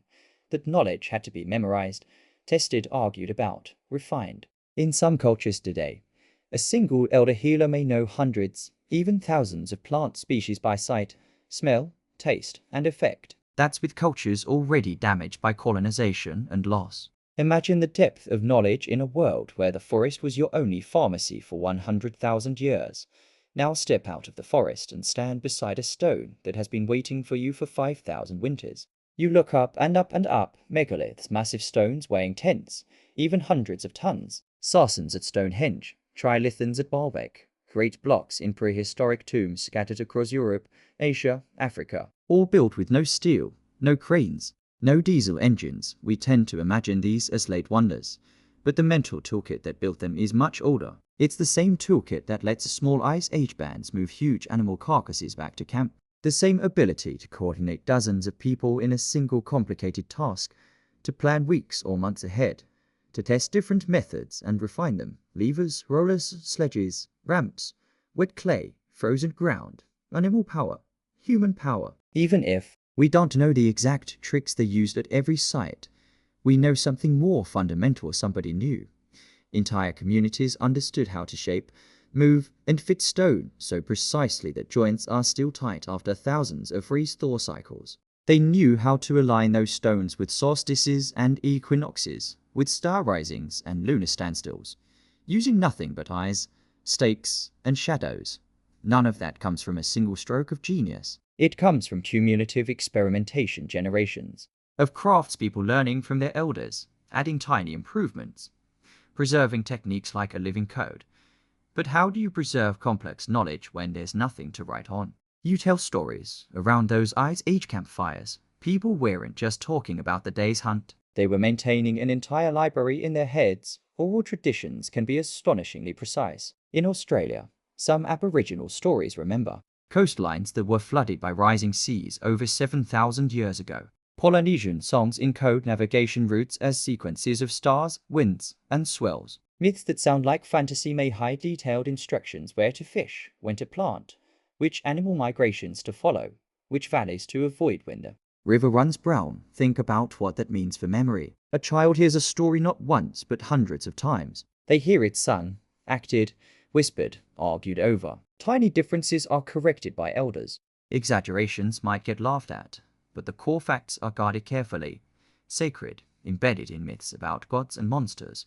Maybe maps of safe harbors, lists of medicinal plants, warnings about rare disasters. Don't build here once long ago. The sea climbed the cliffs. Don't eat that fish, it will make your hands twist. When that star burns bright above the hills, the rains will fail. In a world without writing, forgetting isn't just embarrassing, its deadly daughters. Stories become mnemonic devices, rhythms, rhymes, dramatic images that hook into the brain's pattern-loving circuits. Entire cosmologies arise around practical knowledge because wrapping information in meaning makes it unforgettable. And yet not everything survived. Some technologies left traces: stone, bone, burnt shell. But many were made of wood, fiber, leather, plant matter, materials that rot, sink, and vanish. How many forms of boat building disappeared when a particular coastal culture died out? How many weaving techniques, not systems, musical instruments? How many ways of preserving food, fermenting drinks, tanning hides, smoking fish, storing grain disappeared with the last elder who remembered exactly how long, exactly how hot, exactly how much? Even more haunting, how many ideas did humans try that never quite caught on? Experiments in planting seeds deliberately that stayed local rumors instead of spreading. Early attempts at animal taming that didn't become full domestication. Simple machines, counting systems, even proto-writing scratched on bark or knotted into ropes that left no trace we can see. When archaeologists find a single enigmatic artifact, a carved bone with unexplained marks, a sophisticated tool type that appears and vanishes, you're catching a glimpse of a much larger iceberg. A whole cloud of experiments, successes and failures, living technologies and fragile traditions, most of which melted away without a fossil. We tend to imagine a straight line primitive to advanced, ignorance to knowledge. But the real story is messier, branching, tangled, full of cul-de-sacs and lost branches. In that tangle, some of the greatest geniuses who ever lived might have been anonymous hunter-gatherers. The person who first realized that heating certain stones made better tools. The woman who discovered that pounding a bitter seed, soaking it, and roasting it turned poison into food. The navigator who connected the seasonal appearance of a star with safe currents that led to a distant island. No monuments bear their names, no books record their thoughts. But you're living inside the consequences of their insights.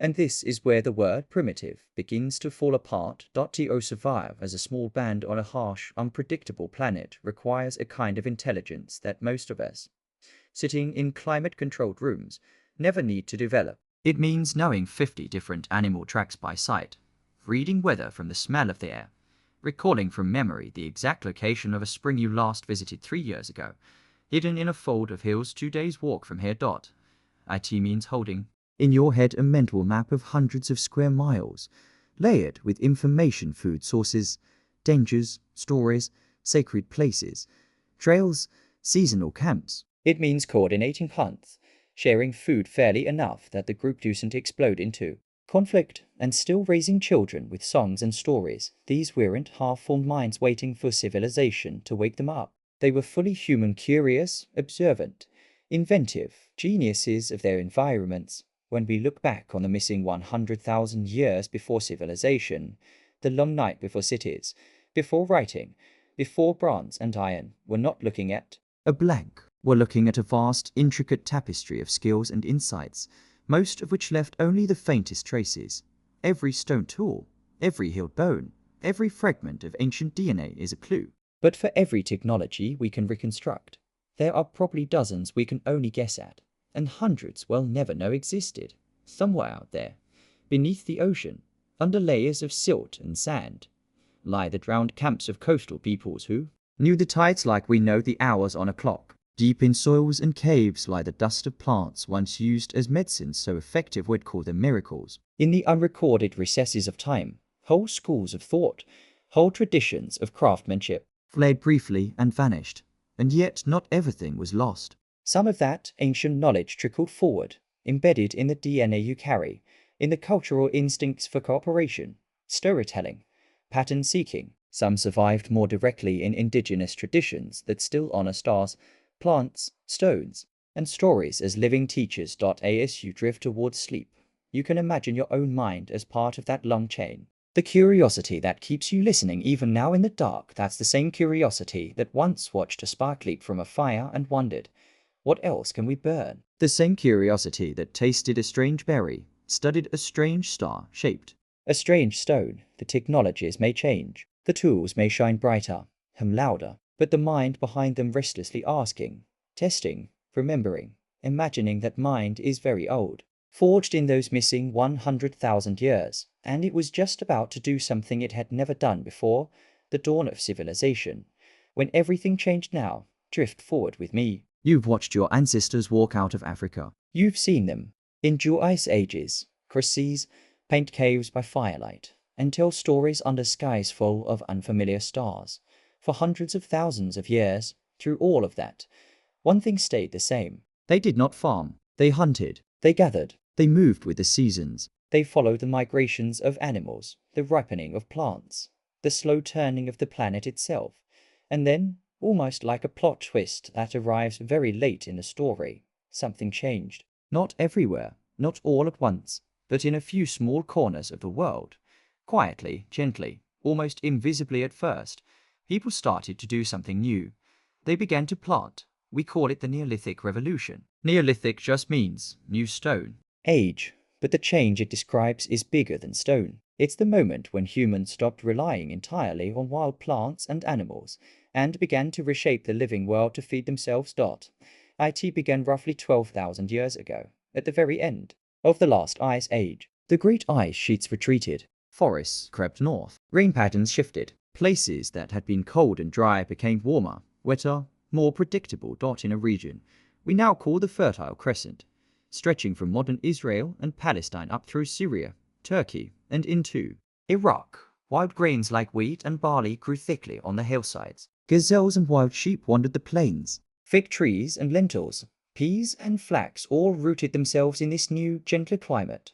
Your ancestors were already there. They had been there for thousands of years, living in small bands, following the cycles of migration and harvest, using stone tools and fire in ways that had been refined across continents and ages. At first, nothing looked different. They still gathered wild seeds. They still hunted. They still roasted meat over embers and ground grain on stone. But slowly, quietly, someone noticed something. If you scattered a few dropped seeds near your campsite, the plants came back. If you stayed in one place just a little longer, you could tend the ground, clear the rocks, pull the weeds. If you kept the animals close instead of chasing them, they got used to you. And no single person invented farming, just as no one person invented language or fire. It was a slow accumulation of tiny insights. A woman choosing the fattest seeds to plant near a spring. A child bringing home a young lamb instead of a carcass.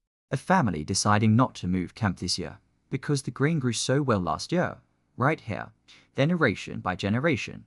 Those tiny choices added up. Wild wheat slowly turned into domesticated wheat seeds that stayed attached to the stalks. Instead of shattering in the wind, were easier to harvest, so people selected them without even realizing it. Wild sheep and goats turned into animals that were smaller, more docile, more tolerant of human presence. By the time anyone would have thought to name the change, it was already too late.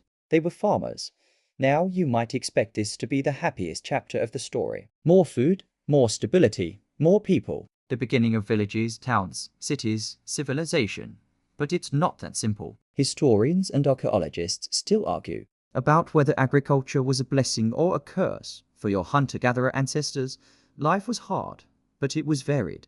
Their diet came from dozens, sometimes hundreds of plants and animals' meat, tubers, nuts, berries, seeds, shellfish, roots, fruits. They walked miles every day, used their whole bodies, knew every bend of the river and every season of every plant. Then came the fields. Now, instead of wandering through diverse landscapes, many people spent long days doing one thing: bending, weeding, planting, reaping. The diet narrowed to a few main crops: wheat and barley here, rice in East Asia, maize in the Americas, sorghum and millet in parts of Africa. Archaeologists can see the cost written directly on ancient bones. Skeletons from early farming villages often show more signs of malnutrition than the hunter-gatherers who lived just before them. Shorter average height, more tooth decay from starchy diets, spine damage from carrying heavy loads and bending over fields, evidence of anemia, infections, and childhood stress. So why did they do it? Because farming did something that hunting and gathering rarely could. It created surplus. A good harvest could feed more people than a few lucky hunts. Stored grain in clay bins could carry families through winter, drought, or a failed season. Even if the diet was poorer, even if daily work was harder, farming could support more children per family. And evolution has a favorite question: what leads to more surviving babies? Farming did. So populations grew. Villages swelled. A way of life that might have been worse for any one individual was better for the success of genes over many generations. Imagine one of the earliest farming communities, a cluster of houses near a spring-fed oasis. Archaeologists call one of these places Jericho. It sits in the Jordan Valley in the modern West Bank, and it is one of the oldest continuously occupied settlements on Earth. 900 years ago, Jericho was already more than a camp. Mud brick houses, huddled together, some with plastered floors. People cultivated wheat and barley, tended date palms, and probably kept sheep and goats. They dug a massive stone wall around their town, and near it they built a mysterious stone tower, taller than any building their ancestors had ever seen. No one knows exactly why they made it. Defense, ritual, a community project to bind everyone together. Whatever its purpose, it marks something new in the human story. This was no longer a band of 30 people following herds. This was a permanent settlement, a place that said, "We live here. This is ours." A bit to the northwest, in what is now central Turkey, another strange experiment in living took shape. We know it as Catalhoyuk. 8,000 years ago, it was a dense town of mud brick houses pressed so closely together there were no streets. People walked across flat rooftops and climbed down into their homes by ladders through holes in the ceiling. Inside, the walls were painted with animals and strange abstract forms. Bull skulls and horns were built into plaster. Burials were made under house floors, so that the dead literally rested beneath the living. The people of Çatalhöyük farmed wheat and barley. They herded sheep and goats. They crafted obsidian blades from black volcanic glass and traded them across long distances. Here, in this maze of rooftops and rooms, you can see it all beginning: permanent houses, shared projects, art that decorates daily life, crops and fields, animals and pens, trade routes reaching beyond the horizon. But farming brought something else with it. Surplus food meant that not everyone had to grow it. Once you can grow more grain than your own family needs, someone can afford not to farm at all. They can spend their time doing something else. Some became full-time toolmakers, potters, or weavers. Some became priests, healers, or specialists in ritual. Some organized irrigation, storage, and the distribution of grain. And slowly, over centuries, differences emerged. Some people controlled more land. Some families had more stored grain, more cattle, more tools. Some individuals started to make decisions for everyone else. Hierarchy was born. What begins as a practical need, someone keeping track of who owes what grain or who repairs a canal, can turn into power. Power becomes status. Status becomes inherited. The first kings didn't appear in a day. They rose out of a long drift toward inequality, made possible by surplus. In the earliest true cities, places like Uruk in Mesopotamia or later dynasties in Egypt, you see the pattern fully formed. Fields stretching to the horizon, granaries full of stored crops, temples at the center, overseen by priestly elites, palaces housing rulers whose names are preserved in myths and monuments. But there's another invention, quiet and deceptively simple, that marks the official crossing of a threshold in human history: writing. For hundreds of thousands of years, your ancestors lived without it. Every story, every rule, every memory had to be carried in living minds, spoken and re-spoken. Then, in the great river valleys where farming societies grew largest and most complex, marks began to appear. At first, they were simple tally marks on bones, shells, or clay, ways to count sheep, jars of grain, days. In Mesopotamia, around 5,000 years ago, people began pressing wedge-shaped signs into wet clay with a reed stylus. We call it cuneiform. These marks stood for numbers, then goods, then names, then ideas. Receipts and ration lists slowly transformed into myths, hymns, laws, and letters. In Egypt, pictures of animals and objects became hieroglyphs. In the Indus Valley, mysterious symbols we still can't fully read appeared on seals. In China, oracle bones were scratched with characters asking questions of the future. With writing, something profound happens. Prehistory ends. History begins. Not because people suddenly became more interesting, but because their voices could finally survive the bodist that spoke them. We can read the complaints of a Sumerian student grumbling about school, the boast of a king listing the cities he conquered, the recipe for beer on a clay tablet older than most civilizations. But as you listen to this, relax in the dark, remember what was gained and what was lost.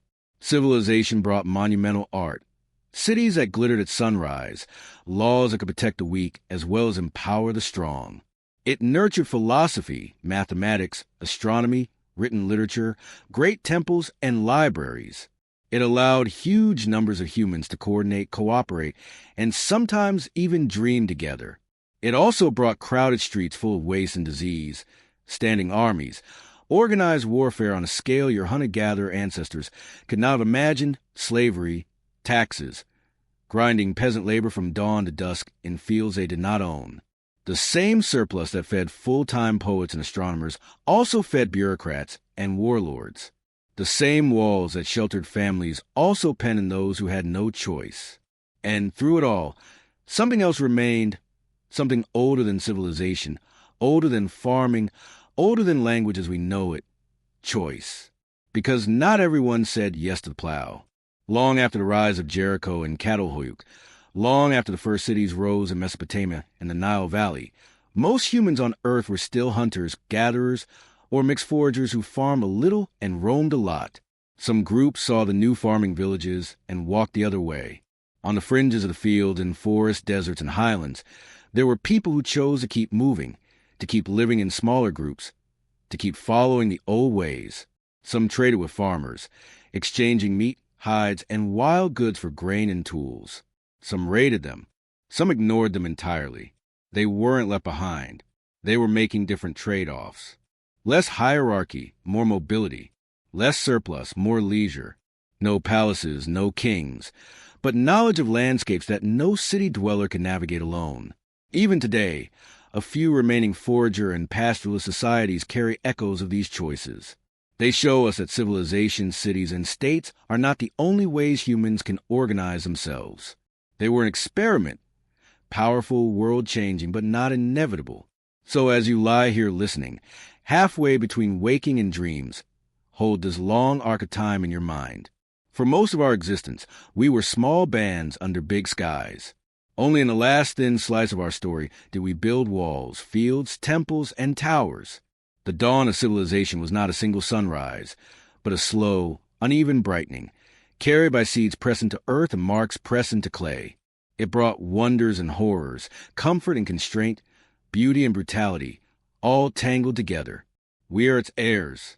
Farmers and foragers live inside us both.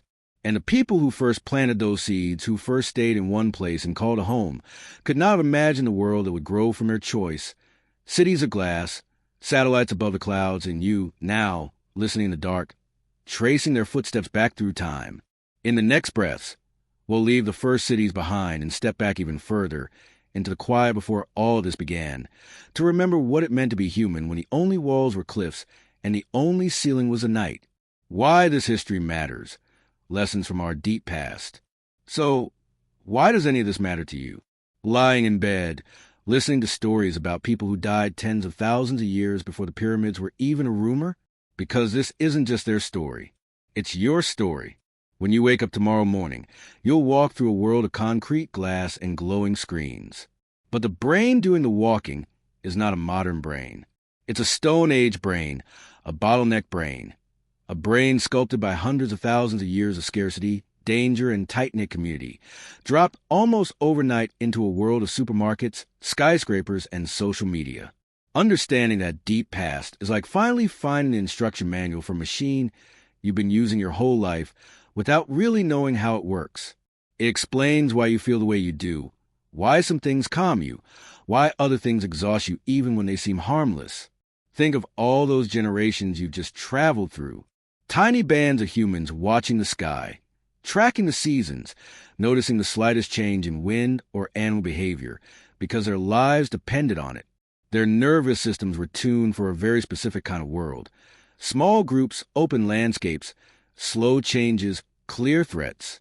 You inherited that nervous system, but it now has to survive in a reality our ancestors could never have imagined. Endless noise, constant alerts. Faces on screens instead of faces around fires. Your Stone Age brain is doing its best to interpret all this using tools that evolved to decide very quickly questions like, is that rustle in the grass a predator? Or is that person in my group angry with me? This mismatch between ancient wiring and modern environment is what scientists call the mismatch hypothesis.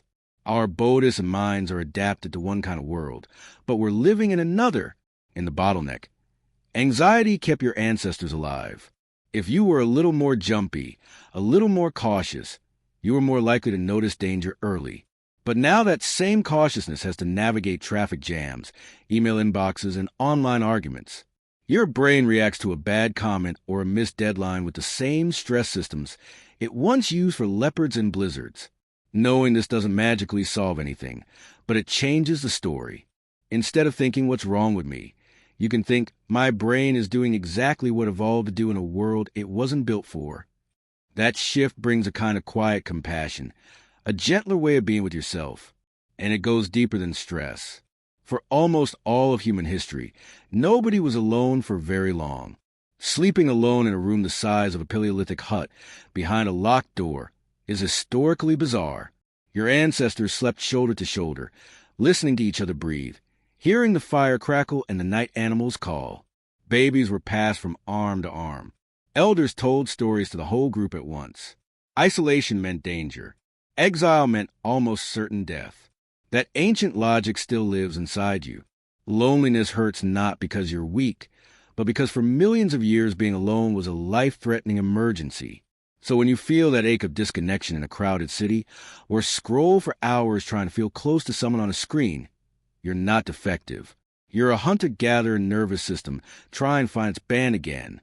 Our deep past also shows us something we often forget in modern life. Humans can live for astonishingly long periods of time without destroying the world that sustains them. For tens of thousands of years, those small bands of foragers managed landscapes instead of exhausting them. They burned carefully to renew grasslands. They moved with the seasons to give plants and animals time to recover. They learned the habits, migrations, and reproduction patterns of other species, when intimacy we now reserve for celebrity gossip. They were not perfect. They made mistakes. They overhunted in some places, burned too hot in others. But over the long run, the basic pattern was balance. Take, give, move on, return. It wasn't a moral philosophy. It was survival mathematics, learned over uncounted generations. If you overuse a place, the place would punish your grandchildren. That knowledge is still alive. You can see it in indigenous fire practices in Australia that prevent the mega fires modern systems struggle to control. In Arctic hunting rules that limit when and how animals can be taken so herds remain healthy. In Amazonian agroforests that look like wild jungle but are actually carefully tended food systems thousands of years old. These are not primitive leftovers. They're the most successful long-term survival strategies our species has ever developed. In a world now facing another self-inflicted climate crisis, remembering that history is like remembering that somewhere locked away in our cultural attic, we still have the tools we need. We're not newcomers to the problem of living within limits. We're veterans who have forgotten our own training. Understanding the deep past also brings a different kind of humility. Written history, everything we usually learn in school, is a sliver, 5% maybe less of the full human story. Kings, empires, wars, inventions, all that plays out on a timeline that begins long after your ancestors were painting caves, crossing seas, telling stories to the constellations. For 95% of our existence, there were no chronicles, no written laws, no monuments carved in stone. Just memory, voice, gesture, and a shared understanding inside a group that knew each other's faces from birth to death. When you realize that, it shrinks the ego of our so-called modern age. We're not the pinnacle. We're a strange experimental offshoot that is yet to prove it can last. Those unnamed people with no history books and no writing kept the flame of our species alive through ice ages, megadroughts, volcanic winters, and near extinction. They carried language in their throats, maps in their minds, and encyclopedias in their stories. You, with your phone and your electricity and your late-night streaming, are the newest chapter in a book that is almost entirely unwritten. Indigenous peoples today are the pages where those earlier chapters are still barely visible, living bridges between now and then. Their languages, ceremonies, and ecological knowledge aren't just cultures in the modern political sense. They're active archives of experiments in how to be human that go back far beyond written records. When elders describe who may marry whom, or how to share meat from a successful hunt, or which plant can heal a wound and which can quietly kill, they're echoing social systems that were already old when mammoths still walked the earth. Each time a language dies or a land is stripped of the people who know it intimately, the bridge to that ancient knowledge collapses a little more. Another path back to understanding our own species is lost. Taking this history seriously means understanding that these communities are not relics, not frozen in time. They're as dynamic, adaptable, and clever as any other humans. And their perspectives may be some of the most valuable tools we have for navigating the future. And the story is still changing.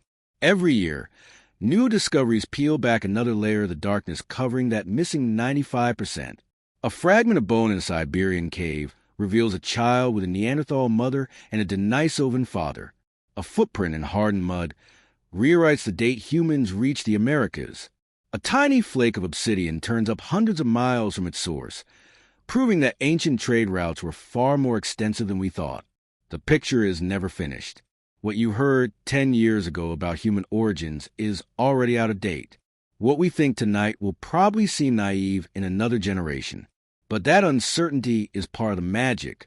Our ancestors spent countless nights like this one, staring into embers, listening to stories that try to explain where they came from and how the world worked. Thunder spirits, sky rivers, animal ancestors, walking out of caves of light. Their stories were not less true than ours, just told with different tools. Now we have genetics, archaeology, climate modeling, and satellite imagery. We can watch the shadows of vanished rivers across desert sands. We can reconstruct the faces of individuals who died 40,000 years ago.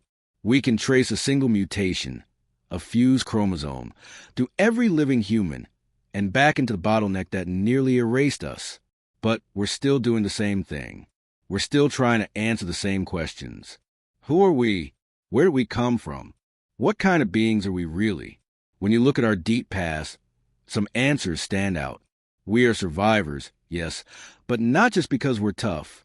We survived because we cooperated, because we shared information, because we cared what happened to one another. Genes favored not just strength, but empathy, not just quick reflexes, but the ability to sit around a fire and listen, remember, and pass wisdom to the next generation. If you feel a quiet longing for community, for shared meals, for conversations that last late into the night, that's not nostalgia for some recent golden age. It's your ancient programming, remembering how things were for almost all of human time. You're the child of people who gathered to watch the firelight flicker on the walls of caves, who tracked the stars to know when the rains would come, who learned to read a landscape the way we now read words on a screen. People who survived not by conquering everything, but by learning how to belong somewhere. As you drift toward sleep, you're not just a solitary modern person with a busy mind. You're a continuation of that long, fragile, astonishing line. The bottleneck survivors, the Ice Age hunters, the artists of Lascaux and Sulawesi, the travelers who walked out of Africa and never stopped. Their struggles live in your stress. Their resilience lives in your ability to adapt. Their need for connection lives in your loneliness and your love. Remembering them isn't just about the past. It's about giving your present a context big enough to hold it. Because once you know that almost everything that makes you human was forged long before civilization, you can stop expecting cities, screens, and schedules to satisfy needs they were never designed to satisfy. You can look for older solutions, slower rhythms, smaller circles of trust, more time under open sky. You can treat the earth not as a resource you stand above, but as the same living system that once almost killed your ancestors and then slowly, mercifully let them live. And you can listen to the quiet voices in science, in indigenous traditions, in your own body, that are all saying the same thing. We've been here before. We know how to live through crisis. We know how to endure. We just have to remember. Conclusion: dreaming with our ancestors. So here you are, after a journey that's taken you across more than 100,000 years of human time, across deserts and ice sheets, across narrow sea crossings in the dark, across campfires that burned out 40,000 years ago, but still glow in your imagination. You walked alongside people who never heard the word civilization, but who knew the night sky better than most of us ever will. You've stood in caves lit only by flickering fire, watching someone grind red ochre into powder, press their hand against a rock, and leave a print that says, "I was here. I existed. Remember me." The truth is we did, because that hand, that mind, that life did not vanish. It continued through a chain of parents and children stretching across millennia, all the way down to you, lying here now, listening in the dark. Every story in this series, the bottleneck survivors, the first artists, the Ice Age hunters, the voyagers crossing into new continents, the quiet philosophers staring into flames and wondering what comes after death, they're not strangers. They're chapters in a biography you inherited at birth. When they looked up, they saw the same constellations you see now. Orion, the Pleiades, the band of the Milky Way like a pale river across the sky. They told stories about those lights. Stories of animals and heroes and spirits, of worlds beneath the earth and paths through the stars. We don't know the exact words anymore, but the impulse behind them, the need to explain, to imagine, to belong to something bigger, that never went away. It lives in science. It lives in religion. It lives in the simple human act of telling each other stories before sleep.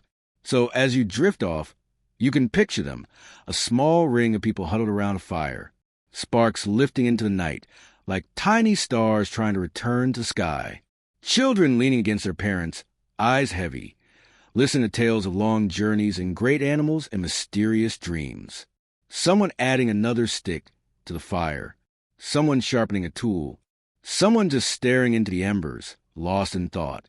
And now you, different clothes, different world, but the same nervous system humming, the same ancient brain settling as the light dims, the same soft pull of sleep coming on as a voice in the dark tells you about where you came from. You are part of that unbroken line. Genes that scrape through the worst climate crisis in our history. Hands that remember somewhere deep in their wiring how to chip stone and tie knots and recognize edible plants. A mind shaped by a million nights of storytelling, fear, wonder, and hope. When you close your eyes tonight, you're not just falling asleep in your own room. You're lying down beside those ancient campfires. You're listening to the wind in Paleolithic grasslands, to waves breaking on shores first touched by human feet, to the quiet breathing of people who had no idea what history was because they were the ones creating it. If this journey helped you feel that connection to the deep past, to the long, patient story that made you, you can gently tap like and subscribe so we can keep exploring these forgotten ages together. It helps more than you might think, and it tells the algorithm gods that you want more nights like this. I'd also love to know where you're listening from. A city glowing with electric light, a quiet town, a countryside where the stars still cut through the dark. Leave a comment if you'd like and share your thoughts, your favorite moment from this journey, or just a place on Earth where you're falling asleep tonight. If you feel called to support this work in a deeper way, you can join. It's completely optional. These stories will always be free to watch, and you're just as welcome here whether you join or not. But if you choose to, you help keep this long conversation with the past alive. For now, there's nothing you need to do. The hard part, surviving ice ages, crossing oceans, outlasting near extinction, that was done for you long ago. Your ancestors paid that price in full. Your task tonight is simpler. Breathe. Let your eyes grow heavy. Let the images of stone tools and cave paintings and ancient migrations fade into softer shapes. The same stars that watched over every hunter, every gatherer, every wanderer are still shining above you now. Even if you can't see them through the roof, even if city lights hide them from view, they're there. They've always been there.